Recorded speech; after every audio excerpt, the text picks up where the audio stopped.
All right, everybody. I'm very excited about this podcast today because I have long been looking forward to getting to talk to this person who is the winner from Survivor Cook Islands, the great two-time survivor. Please welcome Yul Kwon. Yul, how are you? I'm doing great, Rob. Thanks so much for inviting me on your show. It's awesome to be here. Yes, I'm really glad that we were able to work this out. I had reached out. I said, let me take a shot in the dark. Maybe there was a chance that you all would want to come on and talk. And luckily, we were able to work this out. I know you're incredibly busy. So, on behalf of myself and the listeners, thank you for making some time to talk. Yeah, I'm really happy to do this. And I partly I anyway, I'm very grateful for being invited onto your show. For me, I felt kind of a little bit remiss because I know I sort of kind of dropped off the face of the planet like halfway through the season. I think I Hmm. was more active on social media, on Reddit, things like that, Yeah. and just kind of things went crazy for me at work. And so basically, I just kind of went into a cave and have not had a day off in the last 3 months. So I Yes. finally emerged. It's Fourth of July weekend. I'm like, hey, I got your emails. I'm like, I'd love to go back on the show or onto your show just to kind of like thank all the people who were watching the season, all the people who were like fans, and especially the people who donated to the ALS campaign to support Stacey Tuttle and John Penner. I just felt like I never had the opportunity to just come back and thank everyone for that. So I'm more than happy to be here and have this opportunity to just engage with all your fans. Well, you came out of nowhere, and really, I think that people were just dazzled by your every move on social media this season, especially coming out of the gate so hot.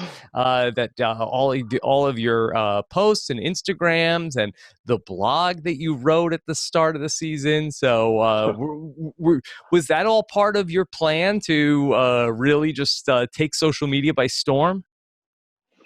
It was kind of, I mean, I guess part of it was I was gone from the Survivor community for so long. Hmm. And, there were a couple of things about the season that I wanted to do a little bit differently. I just thought I'd just kind of be more open with my thoughts and, Hmm. just kind of expressing myself. Social media, I've always had sort of this conflicted relationship with, right? Because on one hand, it is a great platform for engaging with people, but you also just get a lot of stuff on social media that can be hard to read. And Hmm. I'd say coming out of Cook Islands, I mean, I felt pretty lucky. I felt like I got a relatively good edit, all that kind of stuff. But I would say every winner and pretty much everyone who's ever been on Survivor has pretty deep emotional scars from some of the stuff that people say about them. Hmm. So, when I came off Cook Islands, I kind of decided just for my own mental sanity, and I didn't want this to be something that I was like constantly thinking about. I just kind of took a clean break. But this time around, I just decided, I think I wanted to be more open with myself. I wanted to just kind of express my thoughts and engage with all the people who I knew were kind of pulling for me to come back on the show. The other thing too was, the reason I went back was because I wanted to try to do something to help Stacey Tuttle and Jonathan Penner. And I just realized like I'm not going to be able to do much for them if like I'm not actually engaging with people and talking about what they're going through. So for me, it was Yeah. kind of two things. Like on one hand, I just wanted to be more expressive, engage with people, and secondly, I wanted to try to get the word out. Yul, could you talk a little bit about your relationship with the Penners? Because I knew you and Jonathan were friends, but I didn't know to what degree that you were a part of the life of the Penners and vice versa. Yeah. So as you know, Jonathan and I had a very complicated relationship on Survivor Cook Islands. He backstabbed me, and then we started off as friends, and then he kind of backstabbed me, and then we became friends again. Just kind of went up and down a bunch of times. But I always had a very strong respect for him. Even when you're playing the game, there are always moments where you're just talking about yourself and your family, and it's just very clear to me he cared so much about his family. Like he was a very devoted family person. And after the show, we stayed in touch, and it's not like we were best buddies like from day one. Hmm. But we've known each other for a long period of time, and over time got to know Stacy and his kids, and became close to them. And when Stacy was diagnosed with ALS, and again, it wasn't something I had immediately known about, but once I heard and started kind of getting a better understanding of exactly what they were going through, it was just crushing. Like, it's hard to see someone go through something like that, especially someone that you know well. So yeah, I guess over time, our own relationship had just really deepened. I'd really come to see Jonathan just as a really tremendously kind human being. Like he's incredibly Yeah. honest. He's very giving to his friends, to his family. And I really started looking to him as a role model in many ways for the kind of father I wanted to become. So when I first met him, I didn't have kids. I wasn't even married. But as I got to know his kids, I was always struck by how thoughtful they were, how outspoken they were. And I remember thinking to myself one day when I was hanging out with him, like, when I have kids, I want my kids to be like them. And I just tried to observe what it is that Jonathan did, and how he treated his own family, how he treated his own kids. And I remember just thinking to myself, like, that's how I want to be when I have kids myself. So he's always been, in many ways, a close friend and a role model for myself. Hmm. And to see someone go through what he and Stacy and their children have gone through is just absolutely heartbreaking. So yeah, I mean, when it was funny when I got the call to go back on Survivor, I was pretty ambivalent about it. I was probably leaning towards not going for lots of different reasons. But when just trying to figure out how I could try to help Jonathan and Stacy, was feeling very sort of helpless. Like I don't know what I could do besides just trying to be there as a friend. And that's when I got the call, and somewhere it clicked in my head, like, you know what? If I could actually use this opportunity to try to raise awareness and try to help them, um, I felt like there's something that I had I had to try. And I thought back to my first time on Survivor when I went on Cook Islands. Hmm. Um, I don't think this got a lot of airtime. I talked about it a lot, but one of the reasons I went on the show, well, there are two main reasons I went on the show the first time. One was the lack of diversity. I felt on mainstream television for people of color. Growing up, I didn't feel like there were a lot of people I could identify with or emulate, especially in the media. And so when I got this opportunity to go on the show, I thought, hey, this is an opportunity that doesn't come to many people in my community. And the great thing about a reality show is that it's not scripted, right? So even though like I might be cast for a specific reason because of this racial theme, I didn't have to read off a script that someone else wrote for me in terms of what that person thought I should be like, what I should say. So that was a big reason. By the way, my computer just went to sleep. Am I still on? You're you're Can you hear good. me? You're still Okay. seeing. Yes. Yes. I can't see it. Let me log back on. Yeah. All right, here we go. All right. The other thing was I had this very like personal and formative experience in college. My best friend from childhood and I got into college together, and Hmm. we became roommates in my sophomore year. And he was diagnosed with leukemia, and so at the time he was determined to have a terminal case, and his only chance of surviving was to have a bone marrow transplant. And I didn't know this at the time, but if you're a if you're Caucasian in this country and you need a bone marrow stem cell transplant, your chances of finding a match are quite good. There's a national registry, and enough people have volunteered to become registered that your odds are pretty decent of finding a good match. If you're a person of color, your odds are abysmal, right? So if you're Black, if you're Latino, if you're Asian American, your chances are much, much worse. So back then, there were so few Asian Americans who had registered that his chances of finding a match were about 1 in 15,000. Hmm. And so we ran search, we couldn't find a match. And so I spent a bunch of time trying to organize these bone marrow drives, trying to find a match for my friend, and ultimately did not succeed. And so my friend passed away in our senior year in college. And ever since then, I've been pretty active in trying to raise awareness about bone marrow, organizing bone marrow drives. But it's just hard, right? It's hard to Hmm. get people to listen. It's hard to kind of break through the noise. And so when I got on Survivor, I felt like, look, if I go far enough on the show, and if I were to win, I really want to try to use that my 15 minutes fame to do something positive. And so after I won, I spent most of the next 2 years going around the country organizing bone marrow drives, and it having been on Survivor gave me a platform that I wouldn't have had. I had all these organizations reach out to me asking me to speak and things like that. And the one requirement I made was that I'm happy to do it if you let me organize a bone marrow drive when I'm there. And so through Survivor, I think I was able to organize around 70 or 80 bone marrow drives. And we ended up finding a match for two or three people who needed a match and otherwise may not have found it. So just thinking back to that experience, I thought, hey, maybe there's an opportunity to do something like that again for Stacey and Jonathan.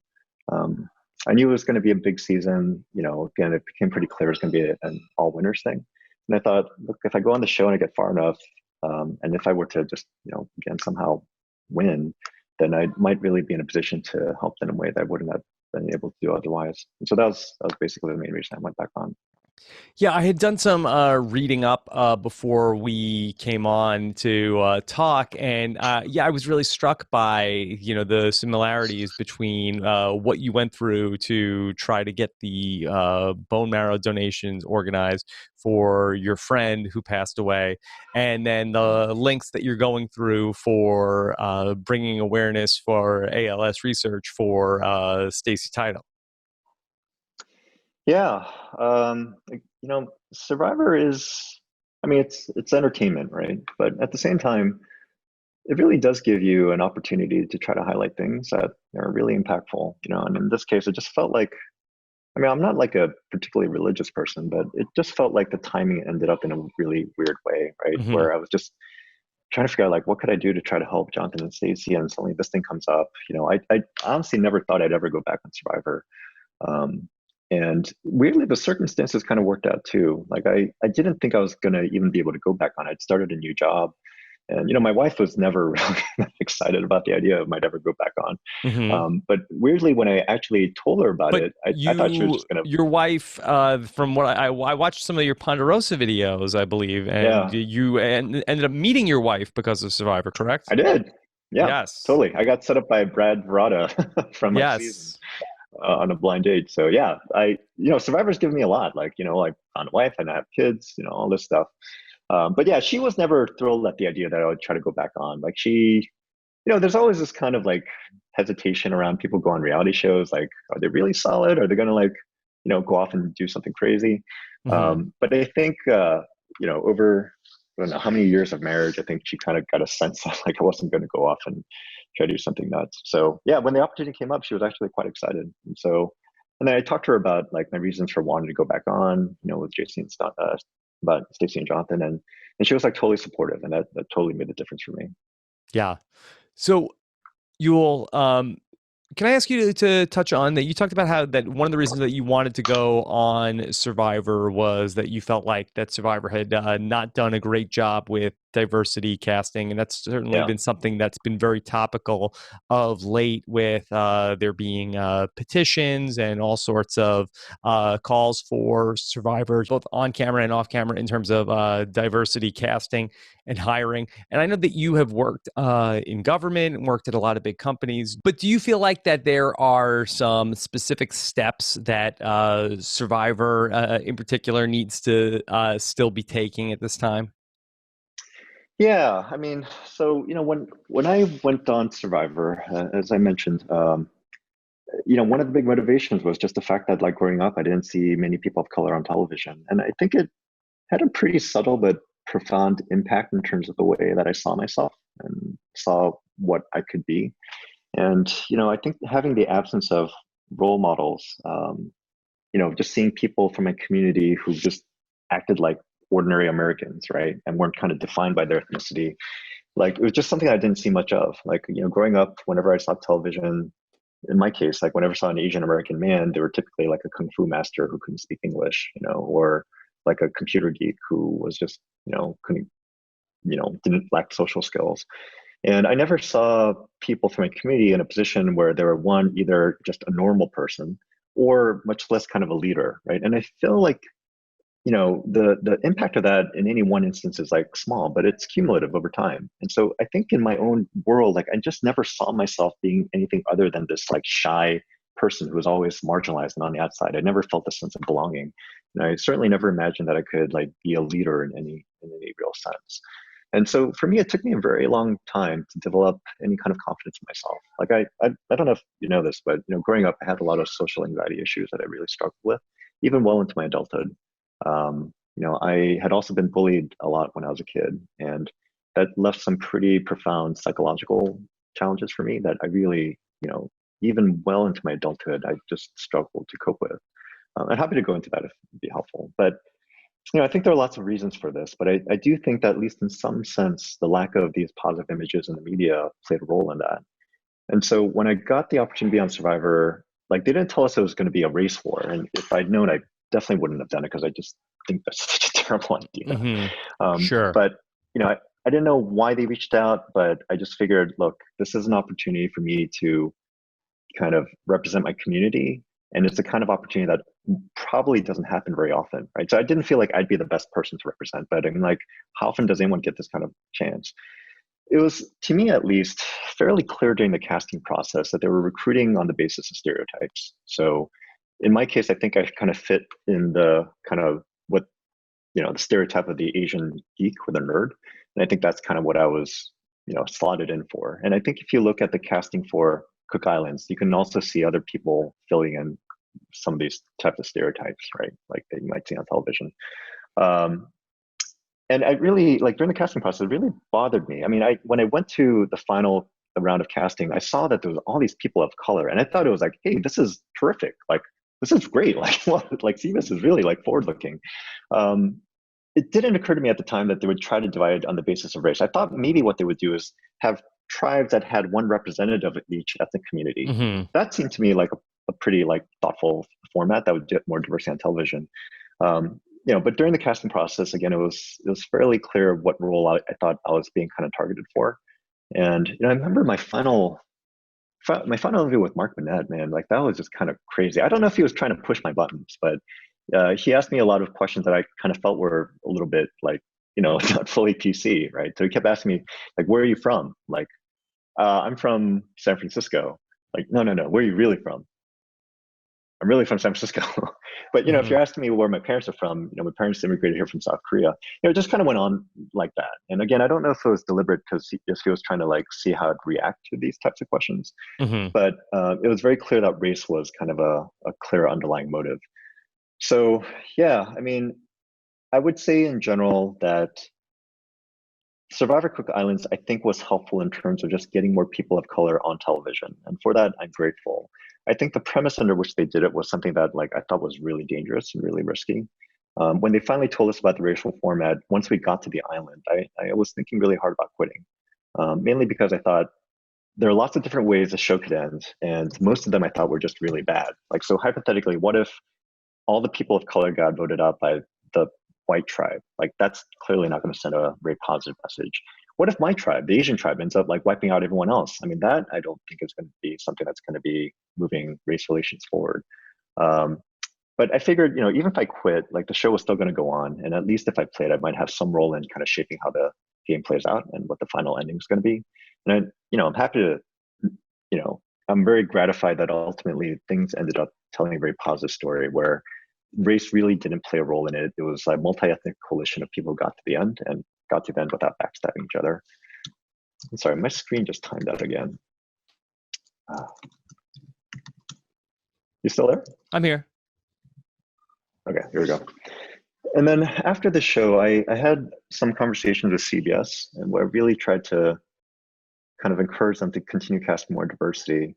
For Hmm. Fiji, I was happy to see that they did cast a lot of people of color, but I don't know if this is true, but my understanding had been that they had been considering doing the racial format again, but then someone kind of dropped out and said they didn't do it. But Fiji itself also had like a real diversity of different folks. But again, I don't think that was an accident. I think there was some consideration to having some sort of that racial theme again in some fashion. But then given the controversy that happened, I think maybe the first season, as well as the fact that I don't think they ended up having the right set of numbers, they ended up not having a racial thing. And I'd hope to see that general level of representation continue. And for the most part, it didn't. I mean, in general, I think television has started moving, inching along incrementally, but we're still not where we need to be. So the fact that there has been this like outspoken effort, including from people from like Wendell and others that have been advocating for representation on Survivor, I think is a wonderful thing. It's long overdue. Okay, well, I appreciate you weighing in on this because it's extremely very topical when we're talking about Survivor. I also just wanted to make sure that we were talking about Jonathan and Stacy, but I did not ask you if there were any links or anything that you want to point people to in terms of still continuing to fundraise for Jonathan and Stacy and ALS. Yeah, absolutely. The campaign has actually gone really well, much better than I think or Jonathan had been hoping for, especially because we launched the campaign in the middle of the coronavirus epidemic, right, or pandemic. So yeah, would love for people to continue giving. it's not too late, especially if you were thinking about it and you haven't done it already. Please go to cbs.com/survivor ALS info. There you can find out more information about Stacy and Jonathan, what they've been going through, and there's a link that you can use to donate. We've raised to date over $250,000. So, and we've had over 2,500 donors, which has been pretty remarkable. I'm so grateful to all the fans out there, people in the Survivor Nation who've been giving. On Reddit, there was like an organized campaign where people were trying to rally, and it really has made a difference, both financially, like we raised quite a bit of money, but I think just the emotional support that Jonathan and Stacey have seen. I mean, there have been so many people who've written to them expressing their love and their support. And, in times like this, it's easy to just feel alone and isolated. And I think it's really, really helped them. And I was just glad that Stacey was able to see the entire season and to see the outpouring of Hmm. support and love that she received. So yeah, for anyone who's watching this, if you haven't donated, please consider donating. Every dollar counts. ALS is something that I think we can beat. I mean, I've talked to a number of the ALS researchers out there, including ones that Jonathan and Stacey have been close to, and they think that a cure is on the horizon. And the thing that's really been a big motivation for me is just, Stacey has a genetic version of ALS where she has a genetic disorder that is inheritable. And so their children have a 50% chance of having the same condition or same genetic disorder that leads to ALS. And it's really for them that I think we're all trying to pull for, right? It's not too late for them. In Stacey's case, it's unfortunately a terminal disease, and she's Hmm. getting close to the point where she has lost any ability to communicate. I mean, right now she can't move any part of her body except for her eyes, and they're the only things that she uses to communicate. And even that ability is slowly fading. And Jonathan and Stacey, I think, have agreed that if she ever gets to the point where she can't communicate at all in any fashion, then that's going to be the end, and they'll discontinue life support. So in her case, it's already a foregone conclusion. And I think what we're hoping to do is just help these last, few moments for her be special, because she realized how much people really care for her and her family. But the more practical thing that we're trying to do is to help accelerate the race for a cure. And it's not too late. I think there is a very good possibility that in the next few years there might be some real options out there that will help people with ALS, especially people who have this genetic version of it. Can I ask what does a cure look like? Is it a vaccine?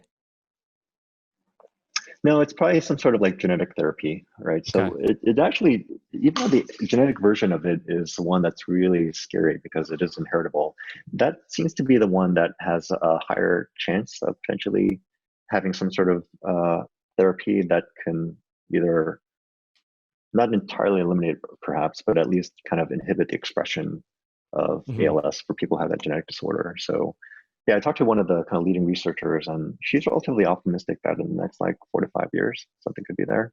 And then over Wow. time, for people who have the non-genetic version of ALS, hopefully there'll be some real hope for them too. Okay. I'd love to hear about your experience with Survivor this past season, and when we get to hear you talk, like it's so clear, like how thoughtful you are about everything. I have to imagine that a lot of planning went into your return to Survivor. Once you agreed to say yes, Yeah. the wheels must have been in motion in terms of like formulating. Did you have a big strategy coming into the game? Yeah. So, I'll be pretty forthright about how what went through my own head. So once I got the call, I thought it was unlikely I was going to do it for lots of different reasons. And then, once my wife expressed support, and once I realized, hey, this is something I could actually use to try to help Jonathan and Stacey, and I talked to them about it, and obviously I wanted their permission. I wanted to have their blessing to make sure they would feel comfortable with me talking about this. And they were just wildly enthusiastic. They're, look, we want to get the story out. We want to do anything to like provide help, especially, if Hmm. there's any chance of it helping our kids. So once I made the decision to do it, and I'm like, then I started getting really kind of like, wait, how am I going to have any shot of like getting blown out immediately? Like I've been completely disconnected for like years. I hadn't even been watching the show for Hmm. many seasons. And I knew that a lot of people who, I mean, it was fairly clear. And I figured, if they invited me back, it's probably going to be an all winners thing because I don't think they would otherwise invite me back. And, became pretty clear if you just kind of read stuff that was pretty much what was happening. And I thought, like, look, how, like, I'm going to have like no shot of getting ahead. Like, all these people who are coming back have either played multiple times or have played more recently than I have and have probably kind of stayed connected with each other. So I really thought, and I talked to the casting director about this, and just, is there any point in me going back at all? Because if I just go and I'm like, all these other people already know each other, and I'm the odd man out, then like it's not going to be very impactful, and I'm just going to end up kind of wasting a lot of time. Um, so I thought about it, and I was like, okay, look, if I'm going to do this, I want to at least try to make sure like I'm as much of a even playing field as possible. So I figured, okay, if I'm going to do this, and if I'm doing this, especially for Jonathan and Stacy, like I'm just going to do my absolute best. Yeah. So I started trying to think, okay, I'm pretty disconnected from folks. There may be a couple folks I still stay in touch with, obviously Jonathan and some other people. But what ended up happening was just over time. So I reached out to a couple of people that I knew who were more part of the community, right? So a couple of like friends who, so it's more kind of like I didn't really know people directly, but I knew people who kind of knew people. And so when I reached out, they were offering to help. And then I started finding that other people started reaching out to me and saying, offering to help out as well. There was one specific conversation that I remember in particular. I won't mention the person's name. It's another former winner, Hmm. but I haven't asked them whether it'd be okay for me to share Yeah. their name, so I'll keep that mood. But the person basically reached out to me and said, "Hey, like, what are you doing to prepare?" I'm like, "I don't know. I don't know what I should be doing. I'm trying to watch as many seasons as I can, and trying to like read Reddit and figure out what the heck's been going on for the last like 13 years." And the person basically told me like, I remember this very distinctly, like, get your head out of your ass and get your head in the game. The game's already started. I'm like, what do you mean? It's like, look, everyone's already like, they know each other and there's lots of chatter going on. And if you're just like completely out of it, then you're going to have no shots. I'm like, oh my God, like, whoa, like, so what should I be doing? And so that person started connecting me with other folks. And Hmm. so, my general policy was, I figured that because I was so out of it, and it wouldn't really help Jonathan and Stacey if I was like the first one voted out. My Yeah. general posture was like, if anyone reaches out to me or expresses any interest in working together, then I'd be, silly not to, to say no. Like the worst thing would be if anyone expressed interest and I were to be like, no, no, no, I'm not going to talk to you. I'm not going to work with you. That itself could be a reason that people would try to vote me out later on. So yeah, so basically over time, I started getting connected with other folks. Either they reached out or I got connected through other people.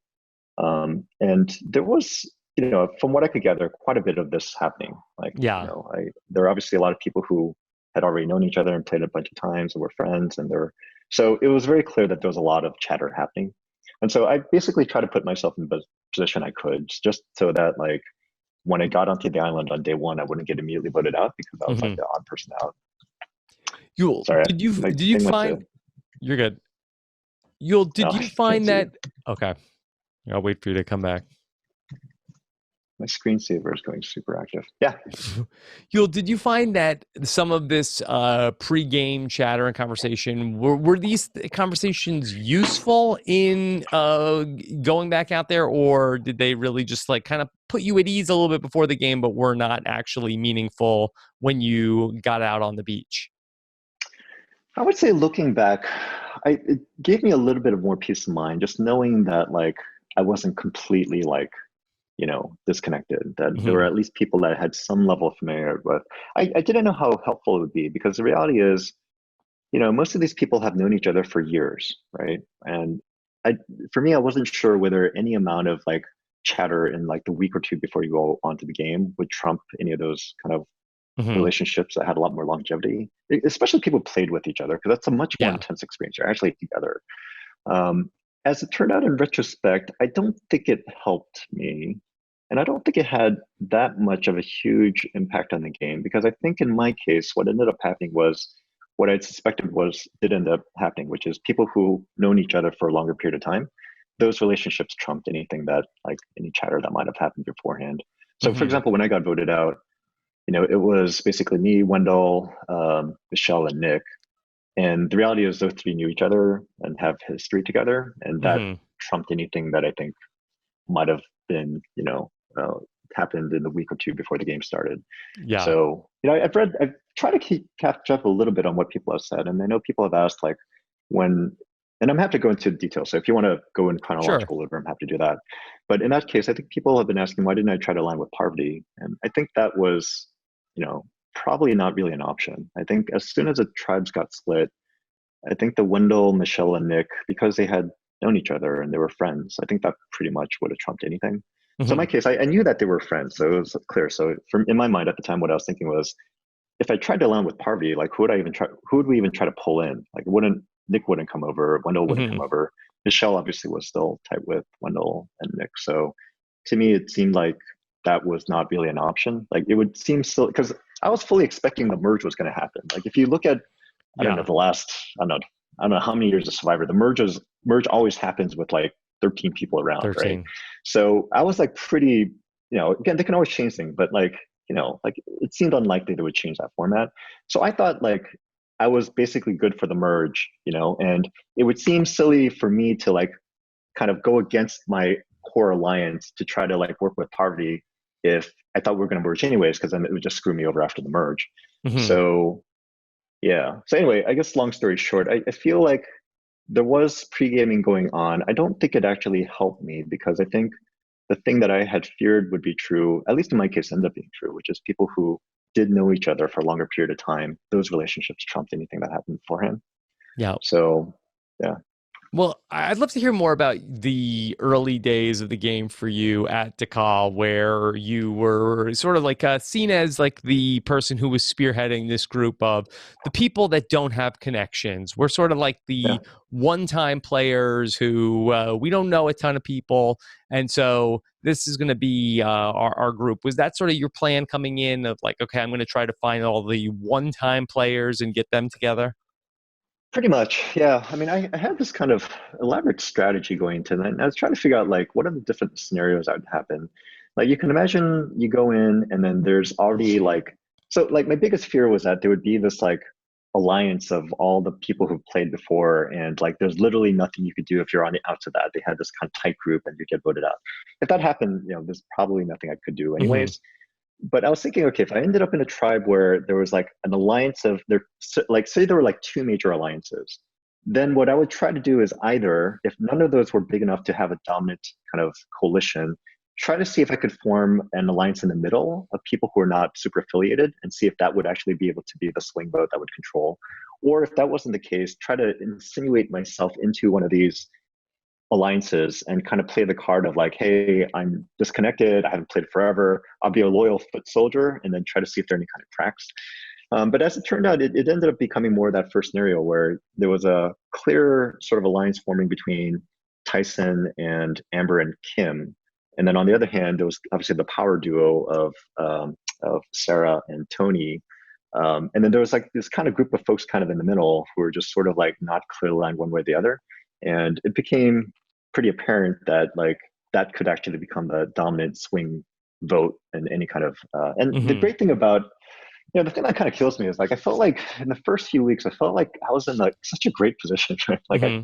basically had like alliances with pretty much everyone. I felt like I was helping to orchestrate the votes in a way that wasn't like too obvious. I mean, over time I think it became a little bit more apparent, but I felt like I actually had really good relationships with pretty much everyone in the tribe, and everyone for the most part thought I was in alliance with them, right? So I felt like I had a maximum range of options.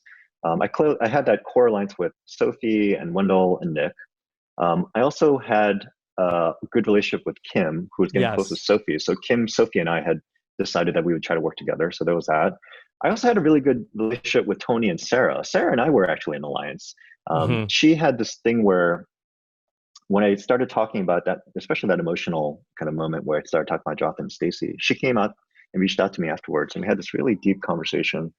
And she basically said, like, I didn't realize how bad things were for them, and I will commit and I will pledge that if I win, I donate 10% of my winnings to support them in ALS research. Wow.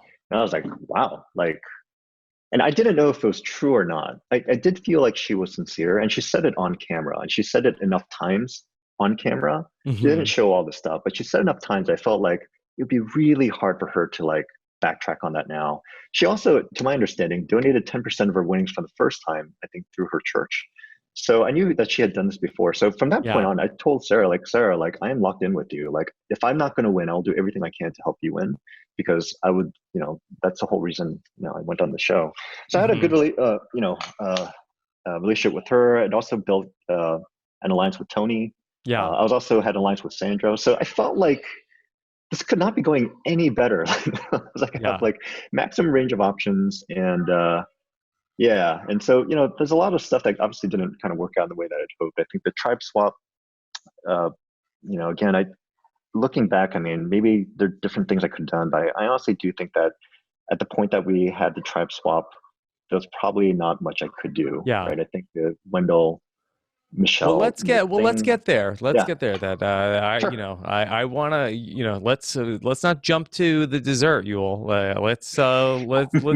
Let's savor this. We're talking Appetizers. about the glory days here. We didn't even talk Yeah, about breadfruit or Tony's ladder or anything. The yeah, shark. Yeah. But this is all very interesting.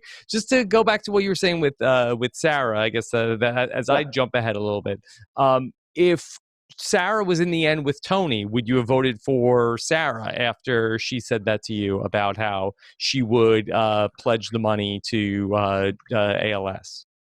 It wouldn't be 100%. It would, again, I do want to play, or for me, I feel like the role of the jury is obviously critically important, and I'd want to do what I felt was sort of my duty to make sure that the person who won deserved to win. So I wouldn't say it was an automatic vote for her, Hmm. but if she played a strong game and it was like close, and certainly this would be a big thumb on that side of the scale. Yeah. Um, but again, if I felt like she had played a terrible game, then it would be hard to do that. Like I don't know if everyone felt this way, but I know I and certainly some other people felt like whoever wins this season, this is kind of a different season. It's a special season. Whoever wins this represents all of us, and doesn't just represent all of us, but represents all of Survivor, right? So you really want the person who wins to be someone that you could feel proud of and feel like, yeah, this person deserved to win and is like the winner among winners. So yeah, and by the way, for what it's worth, I do feel like that person was Tony. I think Yeah. Tony played an amazing game. Like he absolutely deserved to win. But I think that would have been going in my head if it had come down to Tony and Sarah. And so Hmm. not a lot, but certainly in my case, it would have been a big factor. I know you had all these different relationships going on in the early days of Dekal. Did you have one particular relationship or group that you felt the strongest about? So that's a good question. Like, I was tight with Sophie and I trusted her, and I thought I hoped that we would have gone far together. I also had the kind of alliance with Wendell and Nick, and my intention was to like try to go all the way to the end with that group and potentially Michelle as well. And it I honestly was not planning to backstab people. Like I wanted Hmm. to try to get as far as I could. Um, there were things that happened over time that started to make me a little bit less sure about Nick and Wendell. Um, I think in Wendell's case, oh man, what is wrong with my screensaver? Like, this is nuts. Sorry about this. Never Uh, happened before. And I Yul, can't I seem think to get my it own password is probably right. very relatable that even Yule is struggling with battling against this computer. Exactly. It's very I humanizing. think I'm a flawed human being. I have lots and lots of imperfections. Don't like to look in the mirror. In Wendell's case, by the way, I think Wendell's an amazing human being. So Sure. I love him to death. He and I really bonded because I think we do have very similar views on things like race relations. I think we're both committed to trying to do things outside the confines of the game itself that I feel like are important things. I do also think he got a pretty rough edit. Like they did Yeah. make him into a villain. That said, there were things he did that started making me feel more nervous about him. In the tribal council, that first tribal council where he kind of I can't remember. I mean, it's been so long ago, but there were a couple of tribal councils where he sort of went off script, right? Hmm. I started saying things that kind of everyone were like, wait, what's going on? What are you saying here? And, I think it also culminated in that thing where when Parvati got voted out, he said, make me an offer, things Hmm. like that. Yeah. That really started making me and others feel like, wait a second, like, is he really committed to this, or is he going to potentially kind of blow things up at some point? So that started making me a little bit more unsure of him. And then on the Nick side of things too, like I felt like with Nick, I went out of my way to protect him. They didn't show this on the show. There are a number of things that happened where people were targeting Nick, and I kind of really kind of try to go out of my way to kind of move the vote towards a different target. A lot of the reasons actually that we did target specific people was in part to kind of protect him and other folks. But I also Hmm. felt like he wasn't really helping because he would, just not do things around camp. And it just made him Hmm. such an obvious target, where he would be perceived as not really helping out and just, and I said this, like he just consumes everything. Hmm. Obviously I kind of exaggerated in that situation, but he Yeah. did eat a lot. And so I started wondering like long term, are these people that I can really rely on as allies? Like, are they, even if they don't intentionally backstab me, like, are they just going to kind of do something to kind of blow things up? But yeah, at least at that point in time, my core alliance was Sophie, Nick, Wendell, um, and who else was on my tribe? I also had a good relationship with Sandra. Like she Hmm. always told me I was her number one.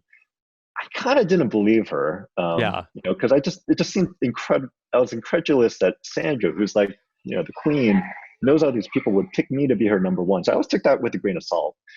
As it turned out, I think it was actually true. But so Hmm. yeah, and as long as she didn't kind of turn on me, I think I probably would have stayed close to her. What do you look for in an ally? You've worked with a lot of different people. Is there like one particular skill set that you find that you work best with on Survivor?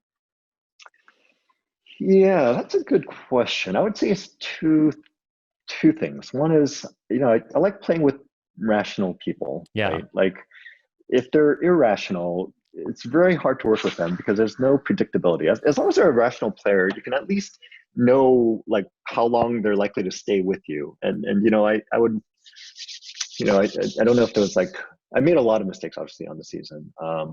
But for me, again, I don't want to jump to the dessert in your words, but Yeah, to me, look, when I got I don't voted want to out, hold you back either, though. If you want to go there, go there. okay, when I got voted out, I thought the clearly, obviously rational thing to do was to keep that alliance together because Yes. it seemed obvious to me that if I got voted out, then whoever stayed would lose control because at that point, then it would have kind of been a free for all. So yeah, so for me, I think I look for people who are very thoughtful, rational people. Yes. Even if you know that they're self-interested, you can at least try to align incentives in such a way that there's some predictability about how far you'll go forward together. The other thing I try to look for are people who, I don't know, are kind of playing for something maybe a little bit outside just the game itself. Hmm. Like I think just on a personal level, I tend to resonate with people like that. And also, it also, for example, like in Cook Islands, like one of the reasons I was such good friends with Becky and trusted her so much was she was a domestic violence attorney. Like she could have, after law school, worked at lots of different law firms, but she was on the show because she wanted to help people and she started a nonprofit. I mean, she told me that that was what she was going to do to help victims of domestic violence. Like people like that, I tend to gravitate to just on a personal level, as well as they're probably not going to do something that's so reprehensible on television that it's going to blow up their larger reasons for being on the show. Right. So people Yeah. who have solid careers where if they do something really slimy and despicable or say some give a racial epithet or something like that, they're probably going to get canned, right? They're Yes. probably not going to do Yes. something crazy like that. Or like really good upstanding members of the community who have a reputation, or like really devoted family people who probably would not want to do something that they'd be ashamed to have their children see. So those are the kind of people I generally try to align with. Okay. Can you talk a little bit about the quest for breadfruit and how much you became associated with it to the point where you could even just tweet the word breadfruit and retweets, favorites, incredible social media phenomenon?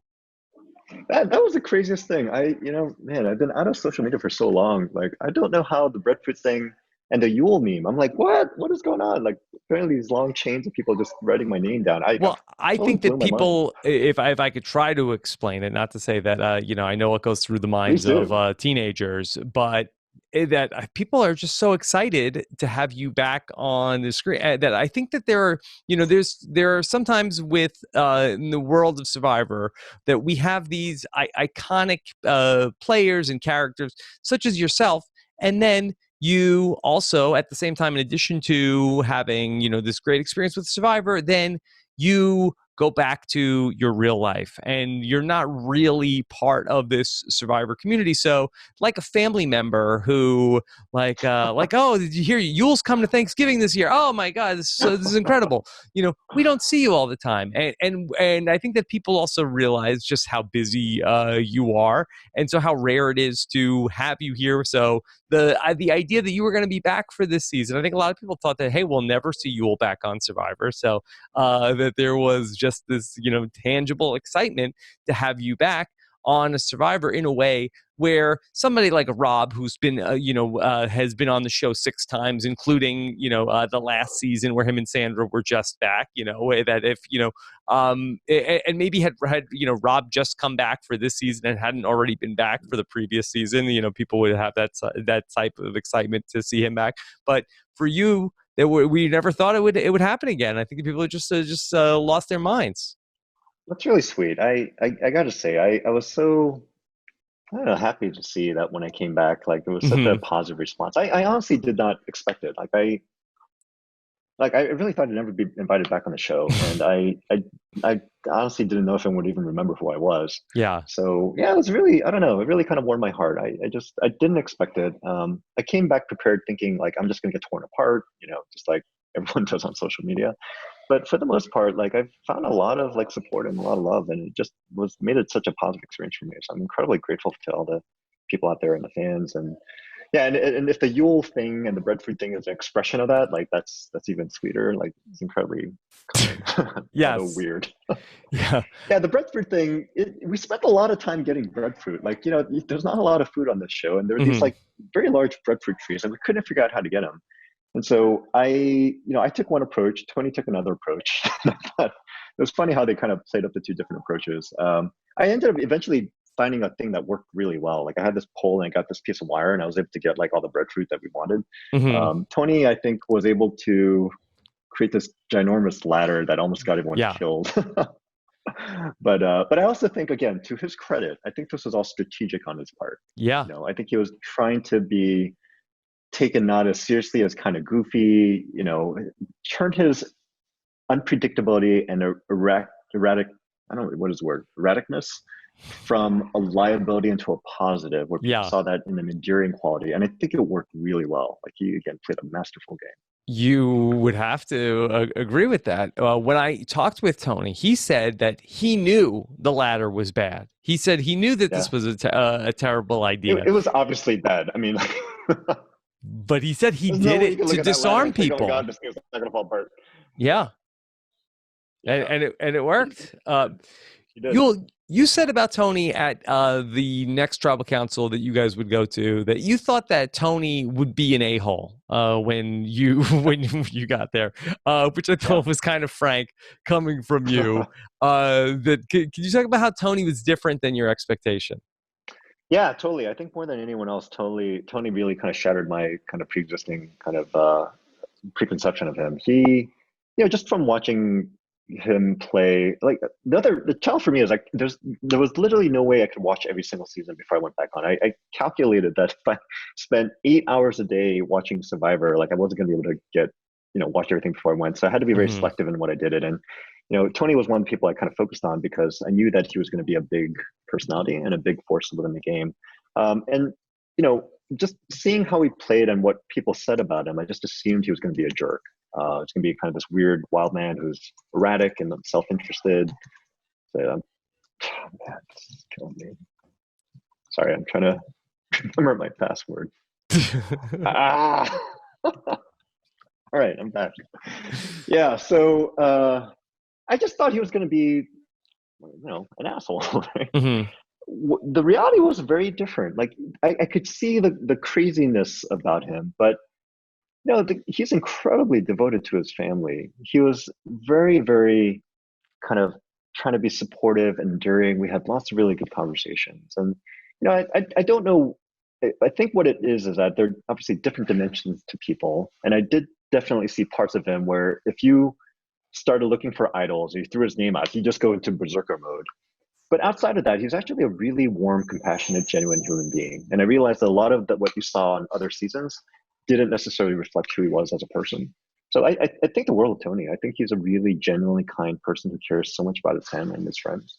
And it was kind of special to have that time. Like I don't know if other people have said, but that time when the call before this trial swap happened was actually a really good time. I think for the most part, we really enjoyed ourselves and got to know each other. And it wasn't like this. I mean, everyone was Yeah. playing, but it wasn't this like super cutthroat kind of thing. And that's something that I really kind of valued from that season. I felt like I got to know some really special people, Well, including I Tony. had seen one of the producers, Joe Leah, had tweeted about that those days on Dekal were some of the most fun that he had Yeah. being out on. And there's like such great secret scenes. You have a ton of great characters. It seems like a Yeah. really fun group. While the other tribe is really like the train wreck tribe. It seems like that you guys really had your act together. We did. We did. It was, most of the votes were fairly unanimous. Like, again, it Hmm. wasn't like everyone got their way, but everyone kind of knew what it was. So there was a relatively minimal amount of like running around and acting crazy. And there was some of that. Obviously, it's unavoidable. But for the most part, I think people really enjoyed the time. And for me, it was kind of special. Like, I gotta say, Cook Islands was not the most fun thing. I felt like because of the racial twist, I felt like I had to walk on eggshells, and I was very, very conscious of that. And parts of the game just got very negative, and it was just one of the things I told myself is when I go back, I'm just going to speak much more freely. I'm not going to self censor myself. And so in my confessionals, I think I was a lot more candid in terms of my Hmm. thoughts. And I'm just going to try to enjoy the experience. It's probably like the last time I'm going to do this again. So like, I really kind of like want to enjoy it for what it's worth. And I think we did, at least for a short period of time. Edge of Extinction, of course, was completely different, but the call was Yeah, pretty yeah. cool. So in Cook Islands, you were probably spoiled by Ozzy catching so much fish. You guys had to ultimately deal with a shark on your Mhm. beach over at the call. Could you talk about the encounter with the shark? Yeah, we ate pretty well in Decal. So, I got pretty handy with the breadfruits. I was able to catch it or collect at least like 3 or 4 breadfruit a day, or maybe every couple of days. We had this big net, and Sandra decided we should deploy the net, and so we kind of helped her with that. And then that net was just like, the source of bounty. Like every single morning we'd wake up. I don't think it's just coincidence though, because we struck up the net in the area of. I don't want to get too gross about this, but okay, so one innovation or change since I was on Survivor was where you went to the bathroom. Yeah, So on Cook Islands, the guidance was you dig a hole, and we call it Coconut Grove, and then you try to cover it up and put a stick or right, rock in it so right. people know. And I don't know if they Are you changed it after saying my that season. there is a very effective bait being used in Fiji? Exactly, pretty much, yeah. Oh So we no. struck up the net right when we went to the bathroom in the water this time. Now the thing is, like, you're supposed to do Yeah, an aqua yeah, dump, yeah, yeah, yeah, yeah. which I never got the hang of, to be quite honest. It just never, I don't know, it's too weird I for think me. it would be But tough. anyway, most people, yeah. Yeah. So I don't know if that bait helped, but certainly I don't think it hurt. And every morning we caught something nice and tasty, including that shark. Okay. All right. Now people have a great tip. Um, could you talk a little bit about so ultimately the you guys are going to vote out Tyson when you go back Hmm. to tribal council. We saw in the episodes, it seemed like that, we see Tyson talking to you. We see Tyson talking with Tony about the potentially trying to save Tyson. Were you trying to ultimately pit Sandra and Tyson against each other in the conversations that you had with them? Sorry, which episode is this? Is this the one that This where we're led to the talking. Amber Yeah. vote? Well, we're gonna know after Amber goes home. Hmm. It seems like that there's some conversation where Tyson wants to target Sandra, but also at the same time that Tyson is talking to Tyson had mentioned Sandra's name, but you told Sandra that Tyson was talking about her. It seems like that Sandra never wants to get back on board with potentially saving Tyson when Tony and Sarah want to. Were you trying to pit them against each other, or were things just sort of like edited over the course of 2 weeks? I'm trying to remember the sequence of events because one, it happened so long ago, is kind of hazy, and two, I think they did quite a bit of editing Hmm. to kind of put things in different orders. Well, I don't remember. why don't you just Yeah. then talk about your feelings about that vote? Why was it important for Tyson to go next? Yeah, I think what basically happened was, in the first vote with Amber, so Tony wanted to target Tyson, and I convinced him to go for Amber for a number of different reasons. One Hmm. was in Tony's world, I think he was planning to split the vote to have the second vote land on Nick. And in a world where Tyson potentially had an idol, then one of my allies potentially would go home. So that's Okay. something I didn't want. I also thought it was more likely that Tyson, if anyone was going to have found an idol, it was more likely to be Tyson than Amber, simply because, Tyson, I think, had played multiple times, including more recently where there were hidden mini idols. Amber had played like, a relatively long time ago. Hmm. I saw Tyson kind of moving around a lot more, so I thought it'd be more likely he'd actually gone looking for an idol. And again, there's this very weird statistical anomaly or imbalance, and I do think this actually is not a good thing. But I think the way the hidden media idols work, it tends to favor men for the most part. Like Hmm. a vast majority of these have been found by men. So just looking at the numbers, I thought it was more likely that Tyson might potentially have an idol. And again, I didn't think it was likely, but if he did, then I didn't want my ally Nick going home. So I kind of convinced Tony to go for Tyson. After that, but I also gave Tyson information beforehand, letting him know, as well as Kim. Like, if you know the vote's going to go a certain way, then you can use that as an opportunity to try to build a relationship with the other people. And I thought it would be good to have Tyson kind of, be to build a relationship with him for a couple of reasons. One, uh, we never knew how things were going to end up. I also thought that at some point, if there was a merge or tribe swap happened, where he would obviously be allied with like Rob, and other folks that he knew. I wanted to at least have somebody I could potentially work with to kind of sponsor me to Rob and kind Hmm. of tell him like, actually, don't get rid of Buell, like we can work with him. Um, the thing that kind of ended up having the target on Tyson's back was really the thing that really did it was at some point it became clear he was trying to get the big names like Tony and Sarah and Sandra to target the kind of people in the middle. And so once he started throwing out those names, I think he at some point threw out Nick or Sophie, and at some point my name had come up. Yeah. At that point, it was pretty much okay. Look, at this point, like we have, and I actually tried to give Tyson another shot. Like when I first heard about this, I went to him directly and I said, "Hey, I've been hearing that I thought we were good. I thought we were actually going to be trying to work together. But I've been hearing you've been throwing out these other names." And then at that point, I think he said he wouldn't do it. But then I started hearing he kept on trying to organize this alliance. And so I think that was the thing that really ended up solidifying the vote against him. Because Hmm. once I wasn't clear that he was going to be targeting me or the alliance I had, obviously, then that pretty much determines the outcome, right? Like even if I want Yeah. to work with Tyson, which I really hope to, I think Tyson's an amazing guy. Like I respect him tremendously as a competitor. He's an incredible challenge competitor. He's by far the strongest swimmer I've ever seen compete. I think he and Ozzy would Stronger than Ozzy? definitely be able to go head to head. Possibly. Tyson's an elite swimmer. He's Yeah. really, really good. He's also very strategic.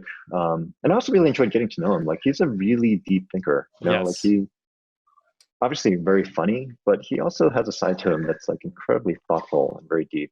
Hmm. So I actually did hope to hopefully work with him. Like I thought there was some world where we could go forward together.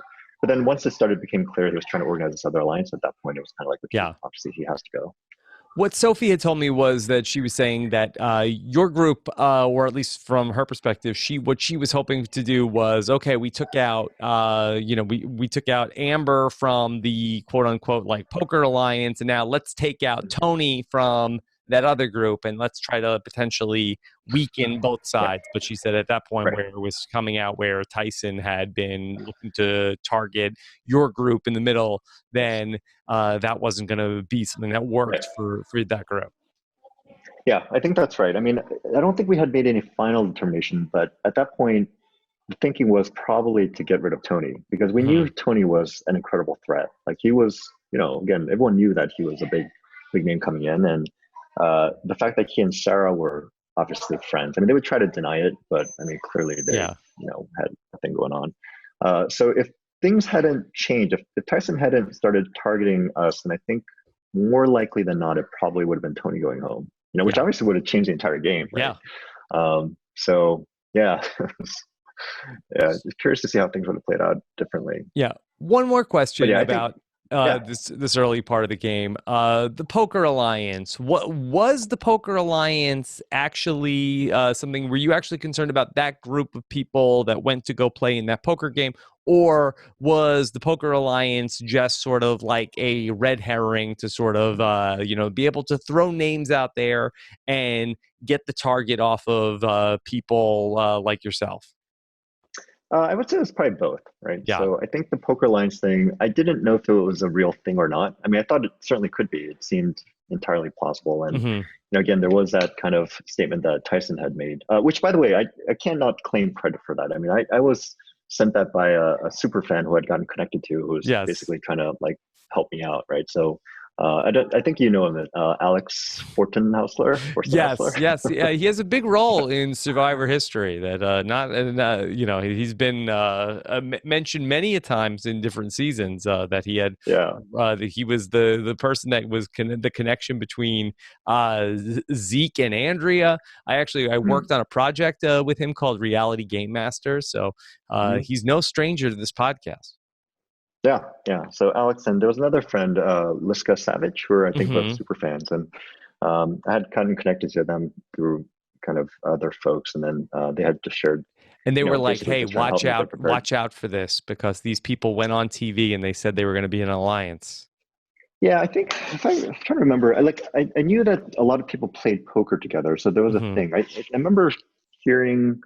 I mean, just even on my own, because once I started getting, I was just kind of looking around, and I remember hearing like a number of people play poker together. I'd heard like Adam was trying Hmm. to become like a professional poker player or something Yes, like that. yes. So that was something that I think was pretty well known, like that people seem to think. But I think Alex was the one who actually found that particular video and shared it. And so when I saw that, I was like, oh man, maybe this really is a thing. So I would say I was substantively concerned. I really did think, well, clearly, like if this just happens to be kind of a something that made it on YouTube or television or something like that, you can imagine there probably have been a lot more conversations that might have happened, um, in kind of hidden doors. So I thought that could be a thing, but even if it wasn't the thing, it didn't matter, right? Because as long as it was a thing that seemed like it could be a thing, and Sounded in good. this game, Yeah, perception is the most important thing, then it would be one reason to be able to kind of put a target on another group of folks. yeah. So whether it's true or not, for purposes of the game, it didn't necessarily matter. But I Okay. thought it was, I would say it more likely than not, I thought there was probably something to it. I knew that Rob and Tyson were obviously friends. Rob and Amber are obviously married. Hmm. Kim didn't really know, but Kim was interesting because she came in with a very strong reputation. She played perhaps the single best season of Survivor especially for like a Yes. one-time winner. Um, she could have come in as one of the disconnected people. I think that was kind of the assumption that she'd also been like similar to a lot of us, like we played one time, it didn't seem like you were super engaged. But then people knew that she had been in that poker game. And more than anything else, it wasn't that so much as the fact that once the game started, she spent a lot of time with Amber and Tyson. Right. And you know, I think most people just assumed, okay, clearly they must have had some sort of pre-existing relationship because they were such a tight bond. After we voted out Amber, I actually gave, I think it was either before or after. I think it was actually when we first told Kim that it was going to be Amber who was going to go.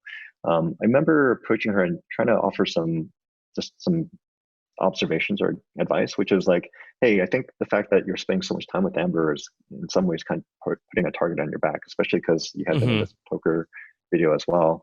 And I believe her. I think what she said was it wasn't any kind of like strategy. I think what was happening was that both she and Amber were really having a hard time being apart from their kids, Hmm. and which is totally legitimate and genuine. And I think they found comfort in each other because they're both going through the same thing. Yeah. Um, so I don't think there was anything strategic about it, but in terms of the game itself, I think that ended up putting a target on her back because people just assumed clearly she's aligned with Amber and Tyson, and it leads credence to this idea that maybe she had something going on with Tyson because of the poker thing. Okay. Let's get to this swap that Yeah. is ultimately where you're going to run into a major problem in the game. So when you got to this group, you probably were excited, right, to be with Nick and Yeah, Wendell and yeah, Michelle and Parvati. yep. Yeah, I was very excited. I was thinking, man, this could not have worked out any better. Hmm. But what did I Yeah. know? Yeah. Well, okay, so you mentioned about how that you didn't think that you were going to be able to get something going with Parvati, and if so, then what? I guess the one part of this that we haven't really talked about is that you had a very good relationship with Michelle Mhm. coming into the game, right? Right. Yep. Because when I Well, I would say it's not like we knew each other very long, but she was one of the people that I had gotten connected with yes, through like a mutual person. And then we ended up spending time together talking about like, hey, if we're going to be in this game together, like we should work together, yeah, all that kind of stuff. But because it wasn't like we had known each other for a long time. right, It was right. in like a couple of weeks before we actually left for the show.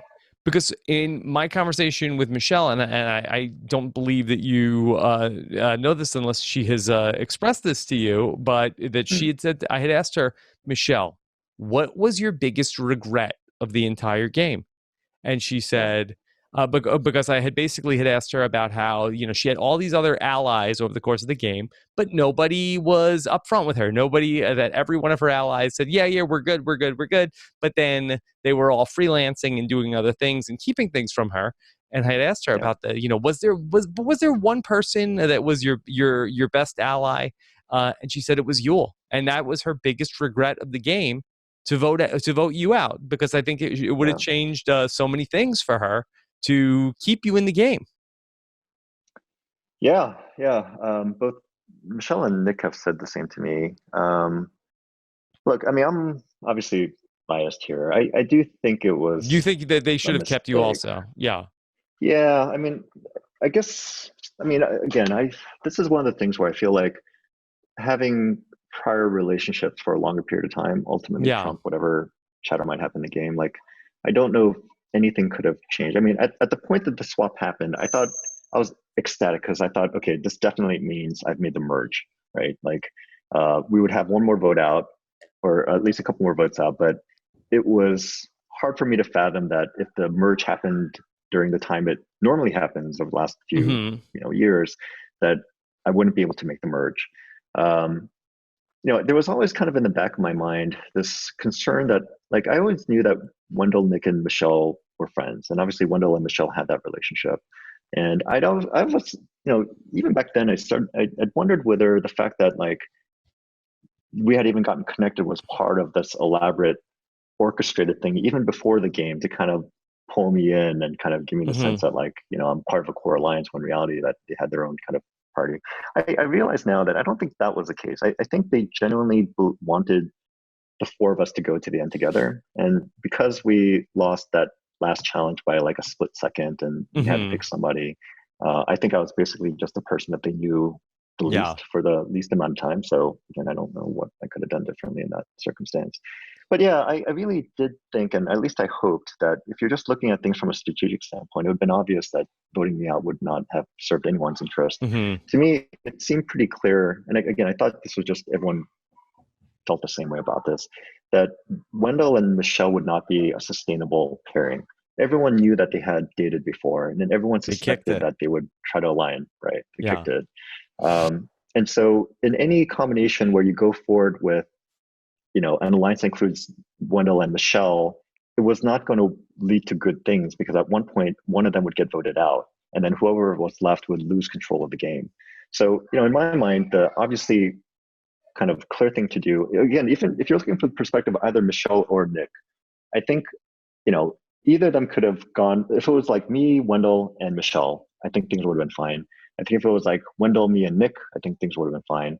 I think if it was, Nick, Wendell, Nick, Michelle, me, I think things would have been fine. Because I had a lot of good relationships with the other folks, I think if we'd gone into the merge, then you would have had a dominant alliance of, say Wendell had gone home, as I thought he would going to go home.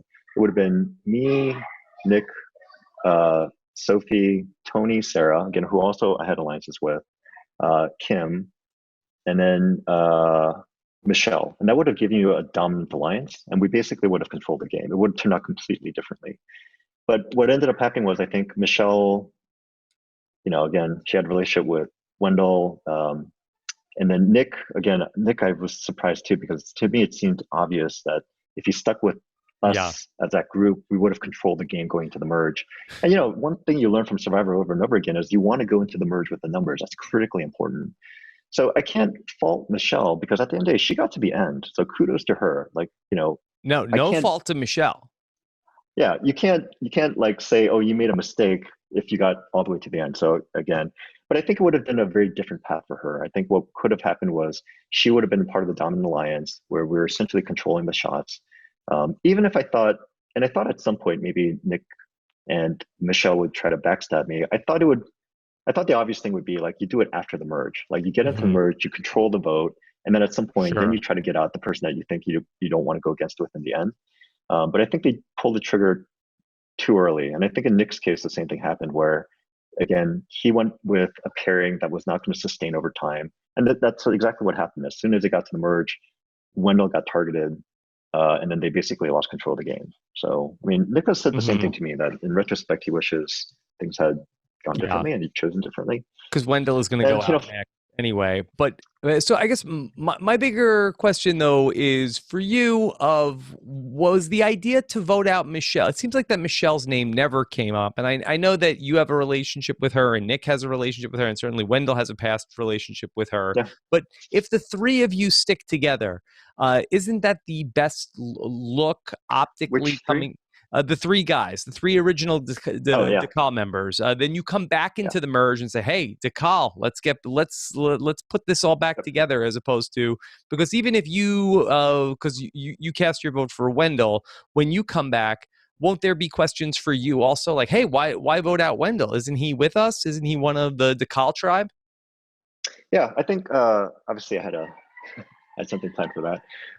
I think by that point in time, there was enough concerned about Wendell kind of going off on a limb, especially in the Hmm. tribal councils. And they didn't show all the tribal councils, but there was quite a bit of stuff that came out that he would say that for everyone else in the alliance, they were like, that seemed unnecessary. It introduced a randomness that didn't need to be there.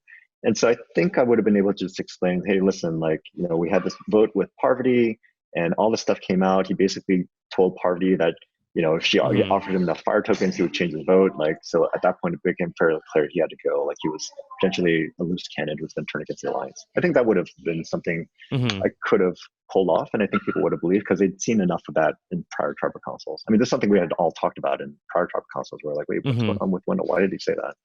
So yeah, again, I don't know. Maybe the same thing could have happened, but I don't think they could have said the same thing about me, which is Yeah. why I also didn't think they would try to vote me out because what would be the excuse there? Like, what would they say? And I think that's what ended up obviously happening, which is people are like, well, what happened if they turned Yeah. against you without any good reason? Do you think if you would have lobbied to get Michelle out at that vote, that you could have gotten through that tribal council with Nick and Wendell, or had there been too much friction between you and Wendell at that point because of everything that had gone on with the Oh, Parvati?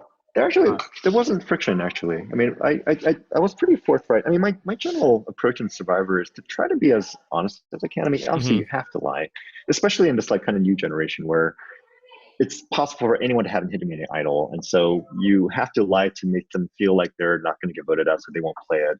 With the introduction of fire tokens, it also adds more reasons to lie because you always want to try to orchestrate the vote such that you can get the person's fire tokens by convincing them that it wasn't a unanimous vote. So, but for the most part, like I try not to, right? And when Yeah. I can, I try to give honest advice. And so after the Parvati thing, I was pretty upset at Wendell. I was pretty upset at him. But we talked it out. Like I told him, like, hey, listen, like what you said really created a lot of uncertainty and made us really nervous. And we also thought it was kind of like unnecessary. Like if we knew she was going home, like why raise all this stuff? We actually had a good conversation about it. So Wendell and I were on pretty good terms. Like we've never had any kind of angst between us. And and certainly afterwards, like I Hmm. consider him to be one of the people I really have a great relationship with, coming on the game. And yeah, so anyway, to your question, do I think if we had tried to vote up Michelle, that could have happened? I don't know. Possibly, but at the end of the day, I still think that the fact that the three of them knew each other and Hmm. had known each other for a much longer period of time than I did, Yeah. probably would have trumped. You know, So if I you think for did, Nick, I don't. No, sorry, go ahead. I was going to just ask you that, had you gotten to the merge, then one, let's say hypothetically, okay, they went along with it. They voted out Wendell at that spot. Wendell's not there to get voted out the first vote of the merge. How do you think that the rest of the game shakes out if you were there at the merge? Yeah, again, I think it would have turned out very, very differently. I think we would have had a very strong alliance among, because one of the Hmm. great things that we were able to do and that I tried really hard to work at was when DeKalb was still a tribe, tried to align the votes in such a way that it wasn't clear which coalitions were the strongest and where people Hmm. fell within their hierarchy of alliances. And so I think going into the merge, I would have hopefully been able to reconnect with Sophie. Sandra and I were tight. Sarah and I were tight because again, the whole thing about Jonathan Penner, Tony and I also had an Yes. alliance. Yes. Michelle obviously would have been part of it. And then Adam, I think I would have been able to. I mean, Adam, I probably would have been able to work with because he and I also kind of knew each other from before. Not very well, but he went to the same college I did and Yes. reached out a while ago. And so yeah, I mean, it would have been a completely different set of alliances that would have gotten through. I think what potentially would have happened was people on the old Sully tribe may have gotten decimated. And at some point, we would have turned on each other, but the alliances, I think, would have been potentially different. So Hmm. just a very, very different composition. So this thing that you saw between the strongest alliance that got to the end between Ben and Denise and Tony and Sarah, I don't think that would have happened. Like, Hmm. you know, that only came that only came up in the aftermath of everything that happened otherwise. And so it just would have been a very, very different game. Let me ask you a little bit about the Edge of Extinction. You Yeah. were a participant in the first Edge of Extinction challenge, and you did not have the Oh opportunity to man. get any Uh, advantages for the yeah. first Edge of Extinction challenge. Uh, A lot of people talked about this at the time. This was not yeah. unfair, or this was not fair the way that it was done. Were you at the time feeling like, hey? This isn't right. I just got Yeah. here. How come I didn't get any advantages? Totally. Yeah. I felt like I got screwed. Again, I'm not saying it's unfair. I mean, Survivor's a game. We all know what we signed up for. And I don't Hmm. harbor any kind of bitterness. I'm not mad. Like everyone from the game, I've told them, I've made up with. I like, but yeah, at the time I was pretty upset. I was like, man, okay, we lost that last challenge by a Yeah. split second. The merge didn't happen when I thought it was going to happen. And that kind of completely blew up my game. Right. And then I get sent to Extinction Island, and then it turns out that if you have fire token, you can buy advantage on the battle back challenge. And I have no opportunity to get a token, like to earn any fire tokens. Like I'm totally screwed. So in that battle back challenge, yeah, I mean, who knows? But I think if I had been on an even playing field, I think I had a really good shot at winning. Like Because you were I right was there. You were really, I close. was right there. Yeah. And the thing that that first advantage got you was the being able to avoid digging that hole. That hole took me like forever. Like I can't, Yeah. man. I felt like I was just in like Groundhog Day. Like I would just dig and dig and dig, and they kept assuring me like, no, that the thing is actually centered. I'm like, I'm telling you, it's not here. I'm like digging straight down. So that took, I don't know how long. I mean, I'm sure it was less time than it felt like, but it felt like it was forever. And Parvati, I think, had the same thing too. She was digging forever. Yes. So yeah, I really think if I had gotten there sooner, I think I would have probably been able to come back because it was really close regardless. And then Yeah. again, that would have ended up being a very, very different game. And you're allowed to Yeah, so that was a complain. bummer for me. You're allowed to say that it wasn't fair. That if our friend Jonathan Penner was here, he might say, that was bollocks and you know it. That's good. My Whoa, good ass. impersonation. Yeah. Yeah. So you could give it back to Jeff and say it wasn't fair. That's fine. Yeah, yeah. I mean, I have lots of thoughts about the edge in general and the fire tokens. I'm I don't know if I share this. I'm not a fan of Edge of Extinction. If I'd Yeah. known that it was going to be in play, I would not have come back for sure. Yeah, And you were I do very think a lot of outspoken people. about it, even as from what was reported back at the first tribal council that you guys went to. Yeah, yeah, yeah. And the fire tokens too. I think they're a really interesting innovation. I like them in concept. They added a new layer of The duplicity to the game. new layer of duplicity. They expand the range of options that are available to you because you can kind of use them to align incentives in such a way to make things possible that otherwise wouldn't have happened. Hmm. Um, but I just kind of think like if you're going to introduce something so like you kind of want to get the kinks out. So rather than introduce it in an Yeah. all winter season, then it would have been better to try it beforehand to see what's working, what's not working. The problem I have with the fire tokens is that from the implementation standpoint, no one really understood how they were going to be used, right? Right. So, like to make a game interesting and intelligible, everyone has to know what the rules are. That way that you can at Yes. least plan for things. You can scheme around Yes. it. Like if you know that like if you get sent to extinction, someone's going to get clues and they might come back with an island, you can hedge against it. You come up with strategies to counteract it. The fire tokens were just introduced in a way that people had no idea how to. So the way that Hmm. the analogy I use is like it's like say there was a cloak of invisibility that was going to be on Survivor, and no one really knew how it was going to be found or how it was going to work, and someone just randomly kind of found it. Then the person goes off and does all sorts of interesting things, and it's not really that interesting because you don't know about it. If someone's like sitting there Well, in a spying, way, yeah. Isn't that what Tony did? yeah, that's kind of what Tony did. But again, it's conceivable within the bounds of physics that someone could be hiding. Hey, So look, nobody conceived a spy nest before Tony. that's true. Yeah. Tony is a special But human being. Yul, do you have a thought on can you fix the fire tokens or improve them? That we just did a podcast this week that we called "The State of Survivor" season 41 Hmm. and beyond, and we talked about the fire tokens and some of the things that they could be used for. And everybody on the panel thought that it was you should not have the fire tokens in the game and then have no sort of like big payoff. I think a lot of people thought that there would be Yeah. some great advantage at the end of the game for Yeah. whoever had Right. the most fire tokens. It really didn't matter. They were really only valuable for the person on the edge. So the Yep. fire tokens will be back, according to Jeff, in future seasons of Survivor. How should they be using the fire tokens?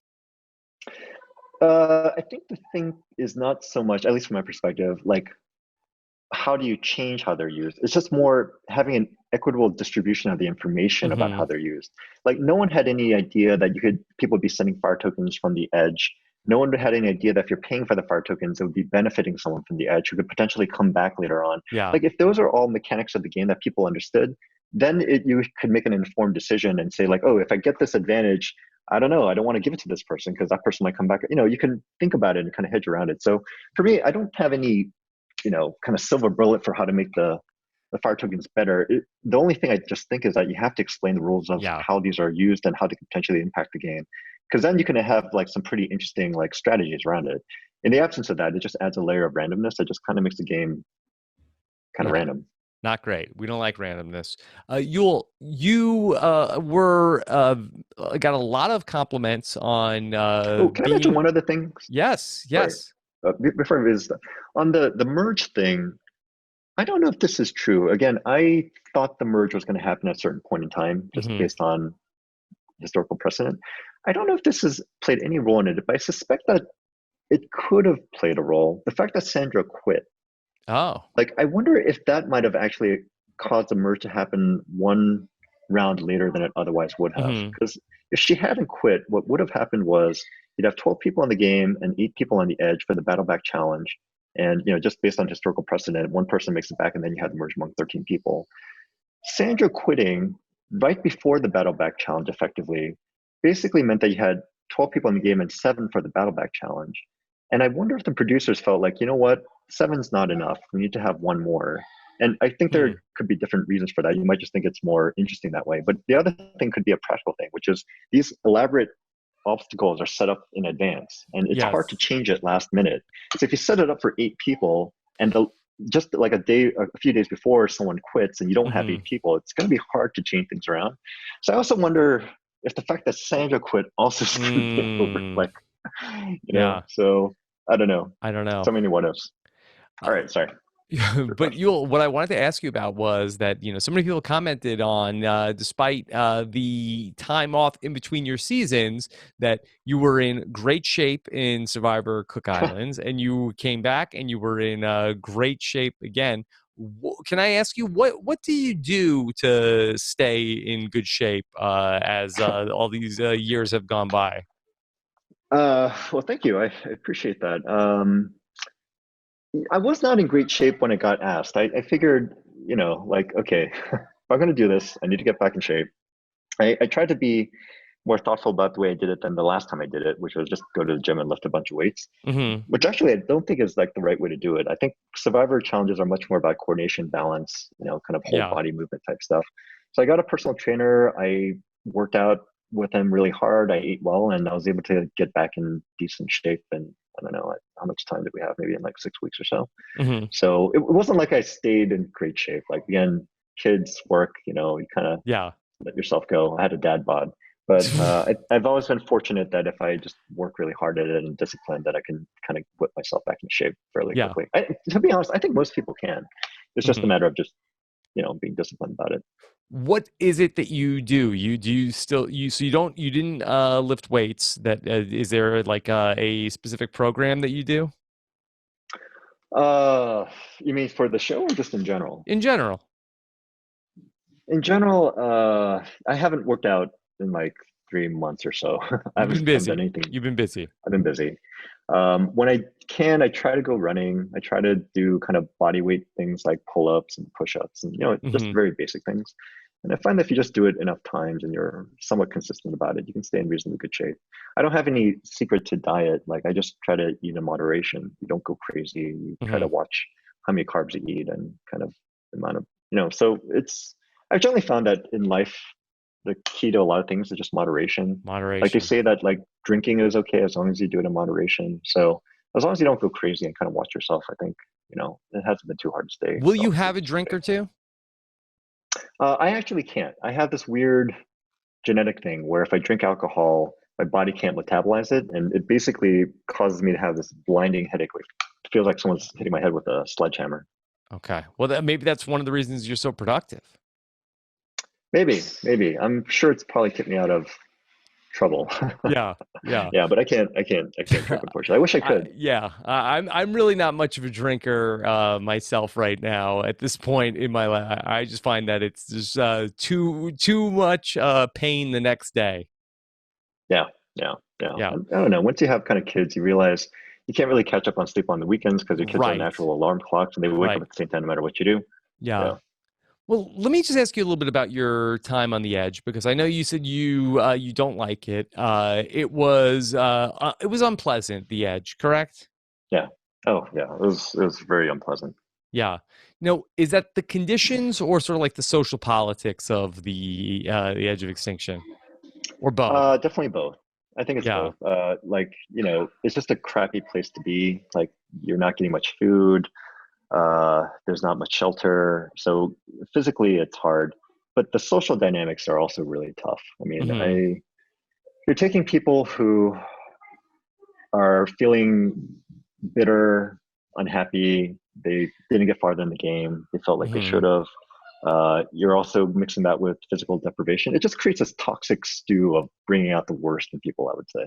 Yeah. One of the things that got mentioned a little bit, and I believe this was on the show, or like I think it came up right after the show, was that you and Natalie had gotten into an argument, and people did not like how I that had gone. don't know if Is it's an this argument. It was more one-sided. I yes? was kind of Can getting you wailed on. that can you explain what happened a little I bit? wasn't really fighting with her. Yes. She was kind of like pounding on me. Yeah, sorry. Go ahead. Yeah, so something had happened, but I don't think that we really understand. Like a couple people have commented on that there was some sort of a disagreement between you and Natalie, and then a lot of people cited that as maybe a reason why they didn't want to vote for Natalie, or a reason why they didn't feel as good about Natalie after that. Yeah, it was, I would say it was more symptomatic of kind of underlying things. But when I got to the edge, I did not feel kind of very welcome. Hmm. There was clearly a group of people who knew each other and were friends. And again, there are, I think, legitimate reasons too. I think people felt like I had played a role in kind of ousting them, and given the fact that there had been like pre-game alliances and things like that, they may have played a factor. Hmm. But I don't know why I felt like a lot of it was directed at me in particular. Maybe it was just because I was maybe the first person that people kind of heard this about. I'm not quite sure. Anyway, the thing with Natalie was, like, I just felt like I could do no right by her. Like whatever I tried, like whether it was Hmm. fishing or whatever, trying to get like it just felt like in one way or another it was all kind of portrayed in a negative way.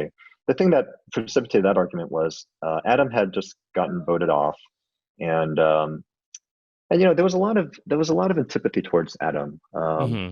You know, again, I wasn't on the other tribe, but there was just a lot of negative things said about him, and the group, not everyone, but kind of the dominant coalition basically decided that they were not going to be very nice to him, right? Not going to tell him where to find food on the island. They're going to withhold stuff and all sorts of whatever. So anyway, you know, when Anna came out, I don't know, I just felt like that seemed inappropriate. Like, Hmm. you know, stuff like this would happen, and you know, my general sense is like, look, I mean, you know, I wish I got farther too, but there's no reason to like be unnecessarily harsh to people, Hmm. right? Unless it clearly serves some sort of strategic value in the game, that then you can understand it. But if it was just sort of like venting or whatever, that seemed like something that Yeah. I wasn't super comfortable with. So anyway, when Adam came out, I kind of gave him a heads up. I said, "Hey, listen, like a lot of people are pretty upset at you," and you know, Hmm. so I kind of showed him how things worked. And then I offered to go get rice with him. So we went up to go get rice, and you know, obviously he was feeling pretty down. And so we ended up having like a long conversation about just life in general. And we ended up taking much longer than we should have. Like I should have in my own head been like, oh, like these people are waiting for us to come back, Yeah. you know, but just we were just having a very honest conversation. And obviously he was going through a hard time as well. So by the time we got back, yeah, it just man, it went bonkers. I But it think was like, hey, Natalie where's the rice, guys? We've been waiting. The water is boiling. exactly. Yeah, Boy. yeah, And yeah. Adam can't stay out of everybody getting mad at him for going off and taking too long. Yeah, that seems to be a recurring thing. Yeah, anyway, I mean, that Yeah. just kind of led to a very large kind of argument that's kind of one-sided. Yeah. And yeah, I think other people saw that and felt like maybe that was maybe excessive. And Hmm. certainly in my case, it influenced my own decision. I mean, and it wasn't like a personal thing. Like in terms of how I voted, I voted for Tony. I thought he deserved to win. But I Yeah. think for Natalie, again, I think she played an incredibly strong game. Like given Hmm. the card she was dealt with, like man, she just completely dominated Been on on the the edge edge. for 20 some odd days at that point. Yeah. Yeah, yeah, and she really just like controlled the flow of you know kind of advantages back into the game. But for me, we're taking aside my own personal feelings as to how she handled the situation. From a pure strategic standpoint, I thought it was a mistake, right? Like Hmm. if there's Yeah. nothing else that you can do on Edge of Extinction, the biggest advantage strategically have is this opportunity to build relationships with everyone there. Sure. And you know, whether it was me and or other people, if she didn't use that time to build those relationships, that just seemed like a major strategic oversight.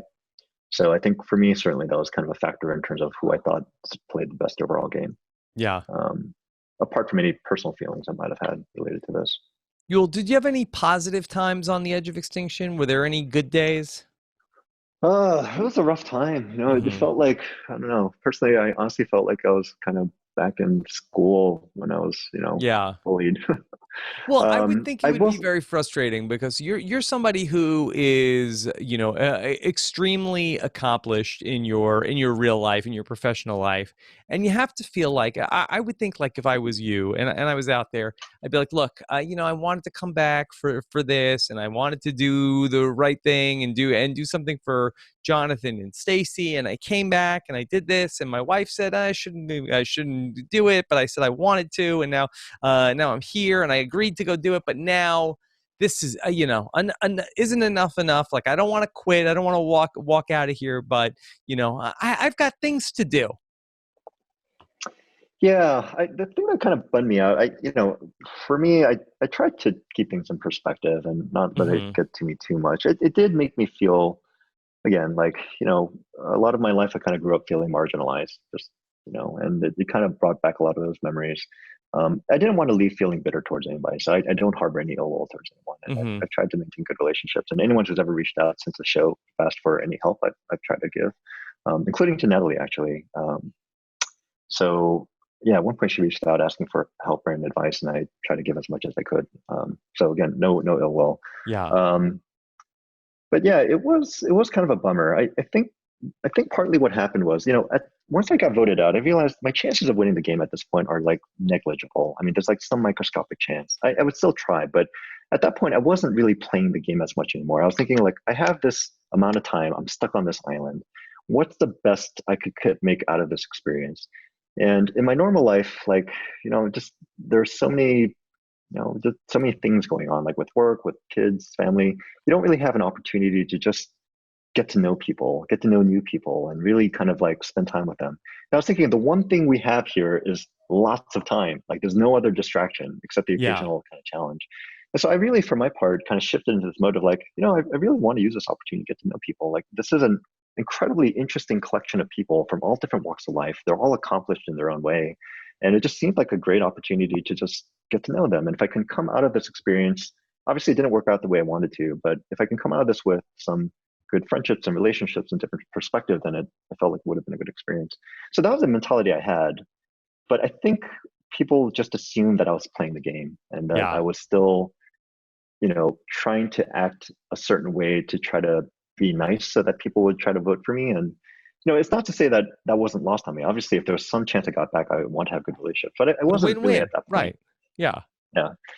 So I will say that I do feel like I have come out of the experience with some of those types of relationships. The person that I felt like really, I mean, there are a number of people on the edge that I felt like I became much closer to. Obviously, Wendell, um, Danny, and I got to build a really strong relationship. Adam and I obviously became friends. Ethan is probably the person that I feel like I built the strongest relationship with. Yeah. Um, he and I've always respected him as a great person and a great winner. He was, for me, the role model for the kind of winner that I wanted to be, which is use this platform for something that's Yeah. like, meaningful and bigger than yourself. And so he and I really bonded, and he's probably the person that I keep in the closest contact with since the show. Yeah. I also built a really good relationship with like Boston Rob and to some extent Amber. Like Rob is someone who I really looked up to. He's interesting. He's like in real life, he has this like magnetic charisma. He kind of is like this godfather in real life. And when things felt like they were getting excessive in terms of just people, getting down on me, like he would intervene. He would say, "Hey, just Mhm. knock it off." So I Hey. was grateful for that, and he and I have stayed in contact. So I do feel like I am coming away from this experience with a lot of really, you know, sorry, the screensaver's killing me. I got to come up with an easier password because I can't get it right. But yeah, I will say Yeah. I will not Breadfruit is look back hard to on. spell. Yes. Yes, exactly. That's just actually Yule is pretty. It's not so easy. Yeah. But 10 times. Yeah. Yeah, yeah. Yeah. So anyway, that I probably won't go into too much more than that because one thing I do want is have just like water under the bridge. Yeah. Uh, and I've come to peace with things. But yeah, it was not the thing that if I have time again, I'd look Yeah. fondly back as like one of my happiest memories. You said that you probably would never do the Survivor again. Would you say that you would definitely never do Survivor again?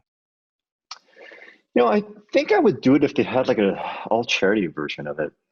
Like that would be worthwhile. Like if they were So like, hey, whoever won, everybody's playing for a charity, and then the winner would yeah, be, totally.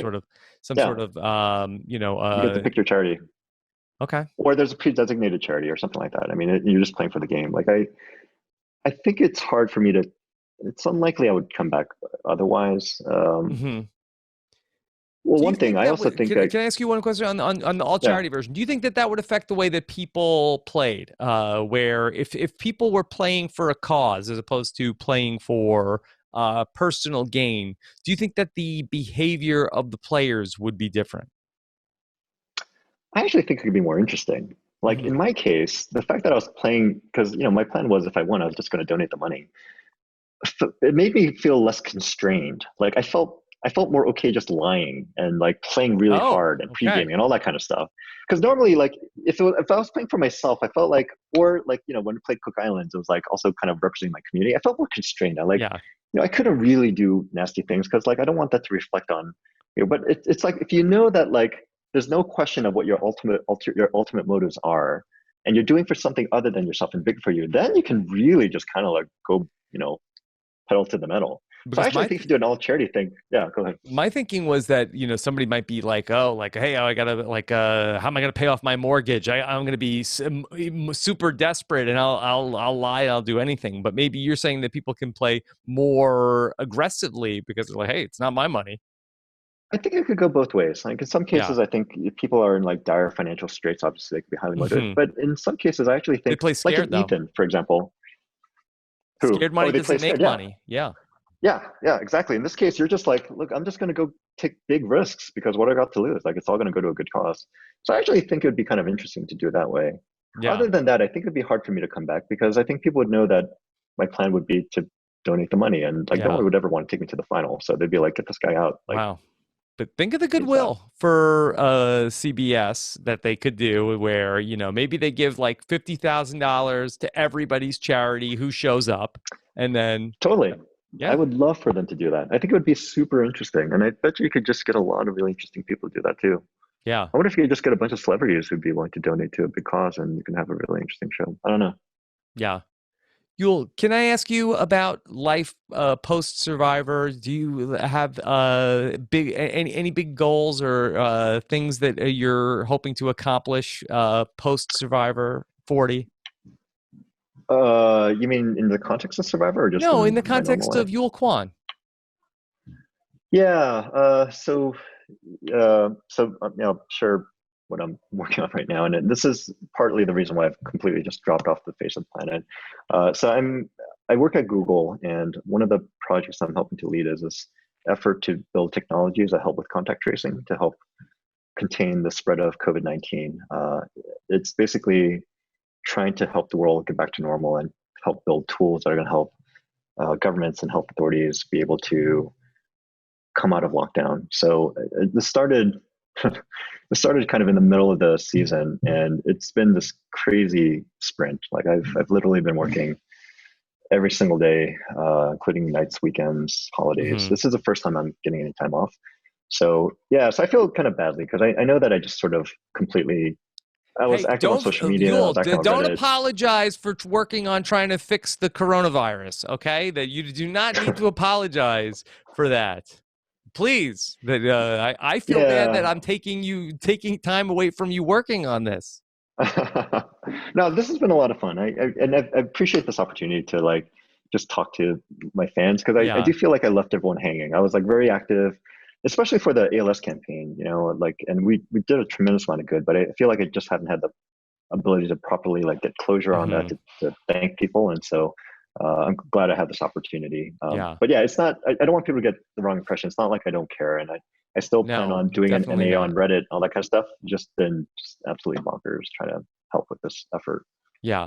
And the fact that you're working on this project and working on trying to help people and save lives with trying to work on the contact tracing with the coronavirus with everything that you've done to help people in the past. I just think it speaks so much to who you are as a person, Yul. And it is a great pleasure to get to have you as part of this crazy extended family of survivor people that I get to talk to. Well, thank you, Rob. And I also want to just thank you for one having me on the show. But I know that you've also been like very supportive of the Penners, like Stacey Title and Jonathan. Yes, You I yourself love first them made me too, the Yul. That Jonathan Penner has been, a good friend, and I've got to spend time with them, and I've gone and done podcasts at their house, and so I've yeah. gotten to know Jonathan and Stacey well over the years, and it's such a terrible thing that's happened to that wonderful family, and I've been very moved to see everything that you've done for them. Well, thank you. And just so that everyone knows, just I want to call this out. Like you also made a generous donation to the campaign early on, and so again, just really want to thank you for that, Rob. It's really I meant a lot to appreciate them, that. and Uh, yeah, no, so thank you. yeah, Yul.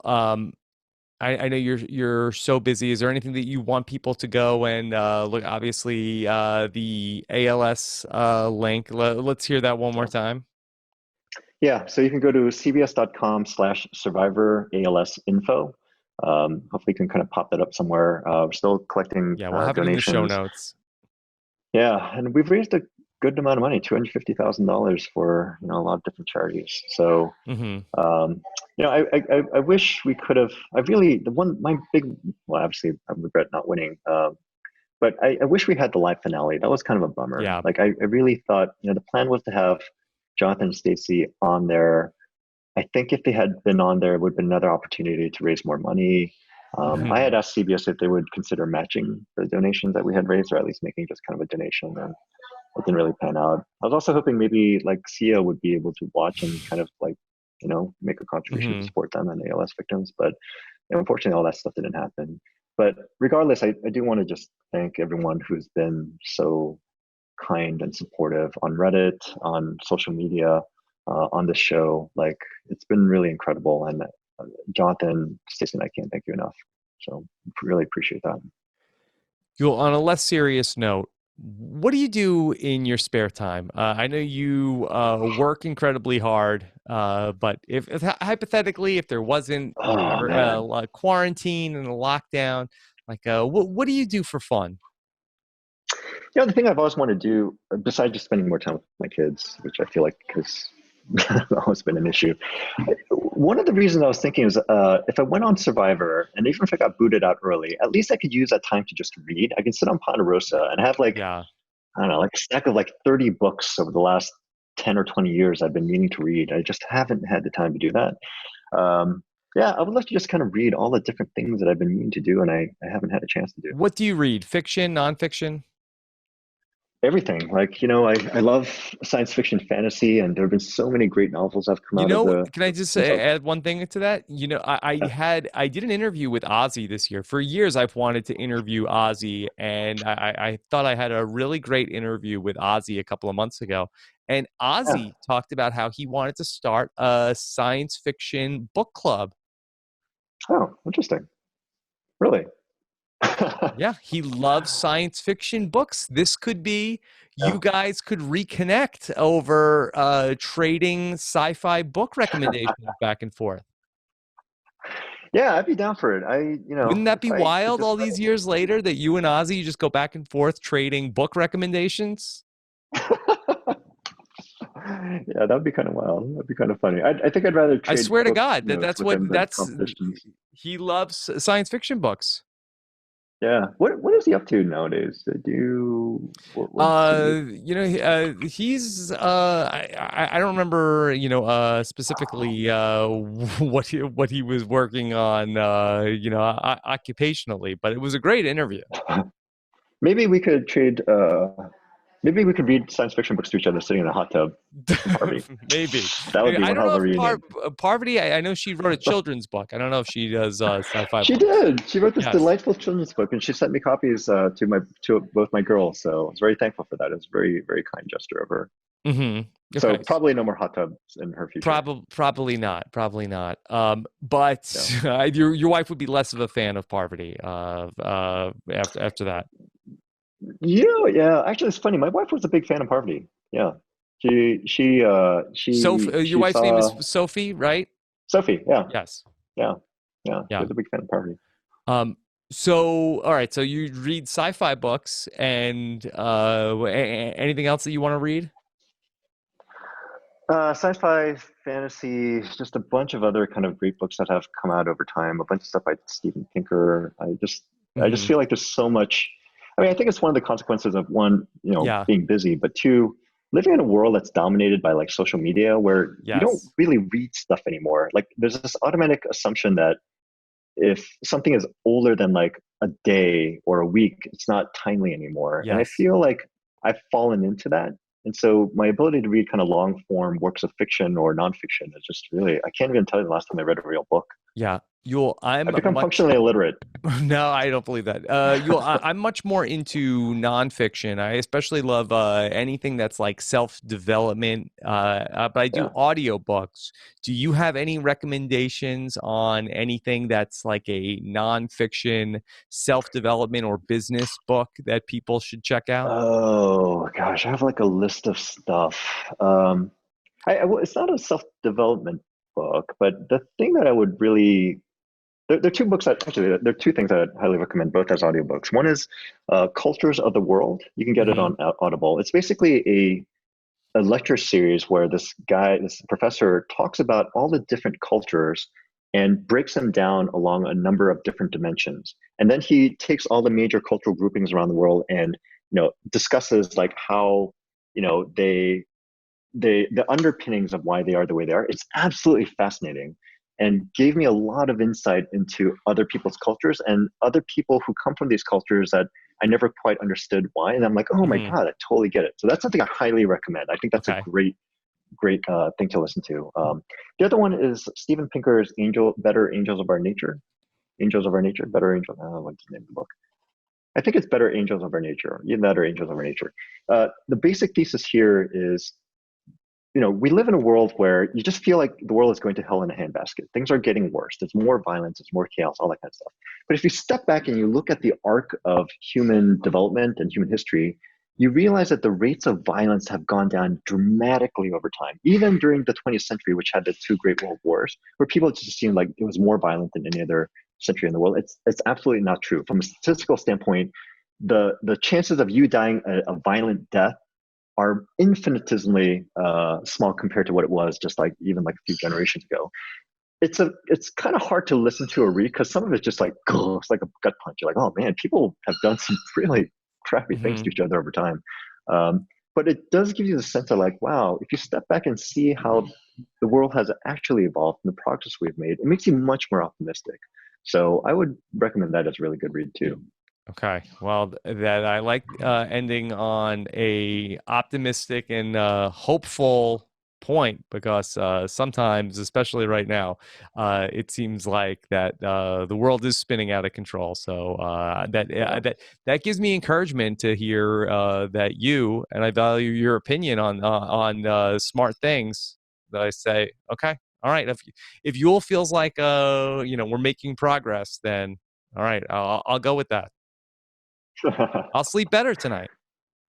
Well, I hope you do. And again, it does feel like we're in an unprecedented period of time. But I mean, fundamentally, I still remain optimistic. I Yeah. do think the world is over time getting to a better place, and there's definitely a lot of challenges we have to deal with. I mean, I still worry about how like the level of inequality in this world, right? Hmm. It does feel like the concentration of wealth, and it's gotten to be a challenge. I worry that our kind of longer term political institutions have really kind of eroded over time. But I still think fundamentally optimistically. I think if you kind of step back and, there's this kind of cognitive bias where you tend to just focus on the things that you see all the time. There's something about like bad news that tends to become more viral and kind of drives the news cycle. But it overlooks a lot of the incremental progress that actually over time tends to be more meaningful and sustainable. And, hope we don't lose sight of that. Okay. Yul Kwon. Anything else you want to tell the listeners? Uh, the one thing the other regret that I have from Survivor is something they didn't show because there's a lot of really good stuff they didn't show this season. I think it's another reason why I wasn't a fan of The Edge because it just took up so much time that you missed a lot of like really good stuff, a lot of good footage. Some of the stuff they showed in the kind of like videos online, but you missed a lot of the strategy. I mean, there was a ton Hmm. of strategy that they Yeah. worked on. But there's one thing that I was really looking forward to, and I wanted to watch with my kids, but they didn't show. So I can't remember if it was my last tribal council or the one before, but at one point, the first time I played on Cook Islands, Probst always got on my case. Like he was always like mad at me because I didn't say stuff at tribal council. Like for me, I figured like why would I say anything in tribal council? It's just like Right. going to bite me in the butt. I try to be very PC, and it drove him nuts because I didn't say anything that he considered to be interesting. So this time around, I'm just like, all right, I'm going to say a lot more stuff, and I think he liked it. I spoke my mind a lot more, kind of breakdowns of what was actually happening. And I remember at one point I gave this long sort of digression about I can't remember what it was about. Either what how fire tokens were working, or maybe how survivors changed over time. And he was like, "Whoa, that's pretty good. You should do my job. In fact, why don't we switch?" I'm like, what do you mean? It's like, yeah, let's switch seats. I'm like, what? You're kidding me. So he got out of his seat and he took my seat and I took his seat. And I was just like, what am I Which doing? which tribal council was this? And it was either the one that I actually got blindsided or the one before. I think it was maybe Oh, the well, one that would before. have been where then you Yeah. get voted out. It's like, oh, I guess you know everything. Oh, yeah, why don't you sit in my seat? Why don't you take over? And then you get voted out. Boy, what an episode that would have been. Yeah, yeah. I think it must have been Do you maybe the think one was he before that, but setting you up that did you think he knew that you were getting blindsided and then wanted no, yeah. I don't think so. I don't think it was the episode where I got blindsided. I think it was probably the one beforehand. But it Hmm. was just such a funny moment, you know. Yeah, that's And I remember thinking in my head, oh my God, like here's my chance. I could be Jeff Probst. And I just had like total stage fright. I'm like, I'm sorry, I can't yeah. handle it. Well, I know you have done hosting before in your past. That was something that we talked about the last time that we got to do a podcast interview. Oh, the PBS thing. Yes, is that something that you Yeah, would be yeah. interested in? Uh, I I will say, so for context, so it was like in 2009, I ended up hosting this mini series on PBS called America Revealed, which was really about technology, like what are the main kind of systems and networks that make Yes, America work. yes. That was so much fun. I had so much fun doing that. We filmed for basically 2 years. I went around the country interviewing all these really interesting people, talking about how like technology works and all that kind of stuff. That was probably the one of the most fun things I've ever done because it was sort of this Yeah. mix of like entertainment. So you got to do all kinds of crazy stuff, like I jump out of planes, stuff like that. But it was like really substantive stuff that was actually like really interesting. So something like that, I think, would be a ton of fun. I don't know if I would. I mean, I wouldn't pursue hosting as like a career or anything like that. One, I don't think I have the talent. Hmm. Like Jeff Probst is just like these leagues. But it's also, you know, but the nature of entertainment is that it tends to be very fickle, right? Like there's not a lot of longevity, and so I would do it for fun. So if there was another opportunity to host something like that, I think that'd be a blast, like something substantive and interesting, but like in a Yeah. really fun way.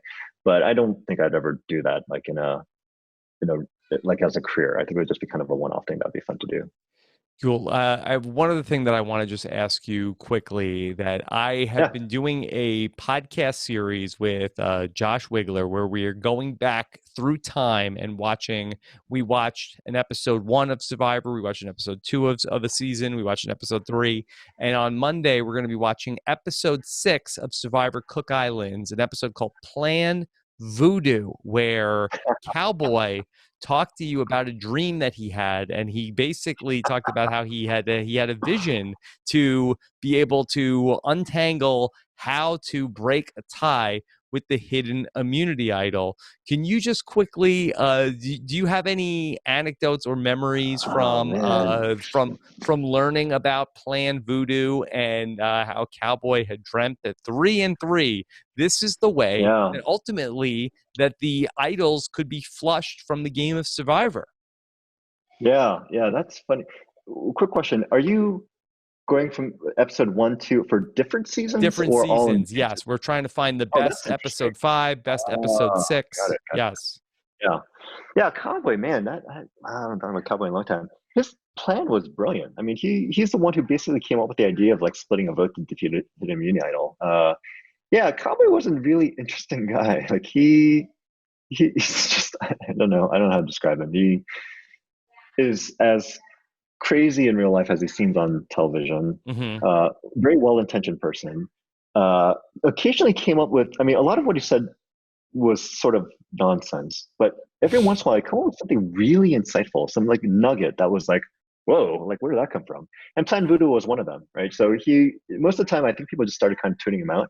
But he mentioned this thing, I was like, oh, that's really smart, you know, and that totally makes sense. Yeah, and he thought And Penner I had the think idol, and he needed, that kind and of he felt like this was the plan to be able to disarm it. yes, yes, exactly. So unfortunately, he didn't know that I had the You had idol, it. and I Yes. also knew that he was now going to be dangerous having this information about having a strategy to defeat the idol. Hmm. So unfortunately, his time, and his main thing was he decided to go after Becky, and so I felt like I had to defend my alliance mate. But yeah, Cowboy, I would say, had a pretty profound impact on the game because he basically came up with a strategy that everyone's been trying to use since. Hmm. He also he wanted to take the immunity idol he would bring it to the reward challenges and to tribal council also. Yeah. Did you have any feelings on that of whether, or did you not care?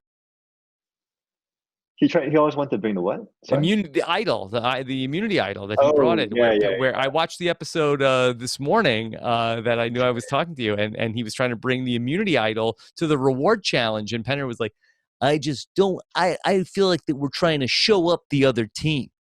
yeah, And yeah. he didn't. Right. I And remember he said, "Why? I want to bring it." Yeah, he was kind of superstitious as well. He thought it was like a Mhm. good luck charm, so he wanted to bring it with him. But I think, I think the rest of us felt like, you're just kind of rubbing it in people's faces. That's not Yeah. really, Yeah. you don't really want to do that, right? Like, seemed kind of gratuitous. Okay. Yeah, All right. Well. I remember, unfortunately, they never, on Cook Islands, there was definitely at one point where they could have, the opposing tribe after Ruro, once we merged, could have defeated me. They never employed the strategy, which I never quite understood why. I think it was because they never listened to Penner and gave any credence to the idea that I might have an idol. But there Mhm. was something they could have clearly done, a strategy they could have employed to basically wipe out my alliance and then kind of split the vote to flush out the idol and then get rid of me, which they Mhm. never did. And if they had listened to either Penner, I guess could they have listened to Cowboy? Because no one at the time was anyone from their tribe. No, I guess they wouldn't have listened to Cowboy, so they Mhm. didn't know about splitting the vote. Yeah. But yeah, Okay. fortunately for me, like we got rid of Cowboy before that even. Fortunately for you, and fortunately for us, Yul, thank you so much. I really appreciate you spending so much time with me. I'm so glad that you were up to talk about everything from Survivor 40. Yeah, I really appreciate it. And again, for everyone else who's out there, I'm sorry I've been kind of out of it. I probably will. I'll try to do like an MA on Reddit, Oh, but I probably will, yeah, I promised to do it, and so I yeah, still plan it's to do it. coming. But I probably will stay off social media for a while. Not because I want to, but just You're not sort of missing anything, Yul. really Yeah, it's nothing's fine. It's happening on social fine. media nowadays. No, no, you're not Nothing missing really. anything. You're fine. You're fine. So, the great Yul Kwon, thank you for spending time with us. Really appreciate it, and all the best to you and your family. And keep up everything you're doing, Yul. Same to you, Rob. Thanks so much.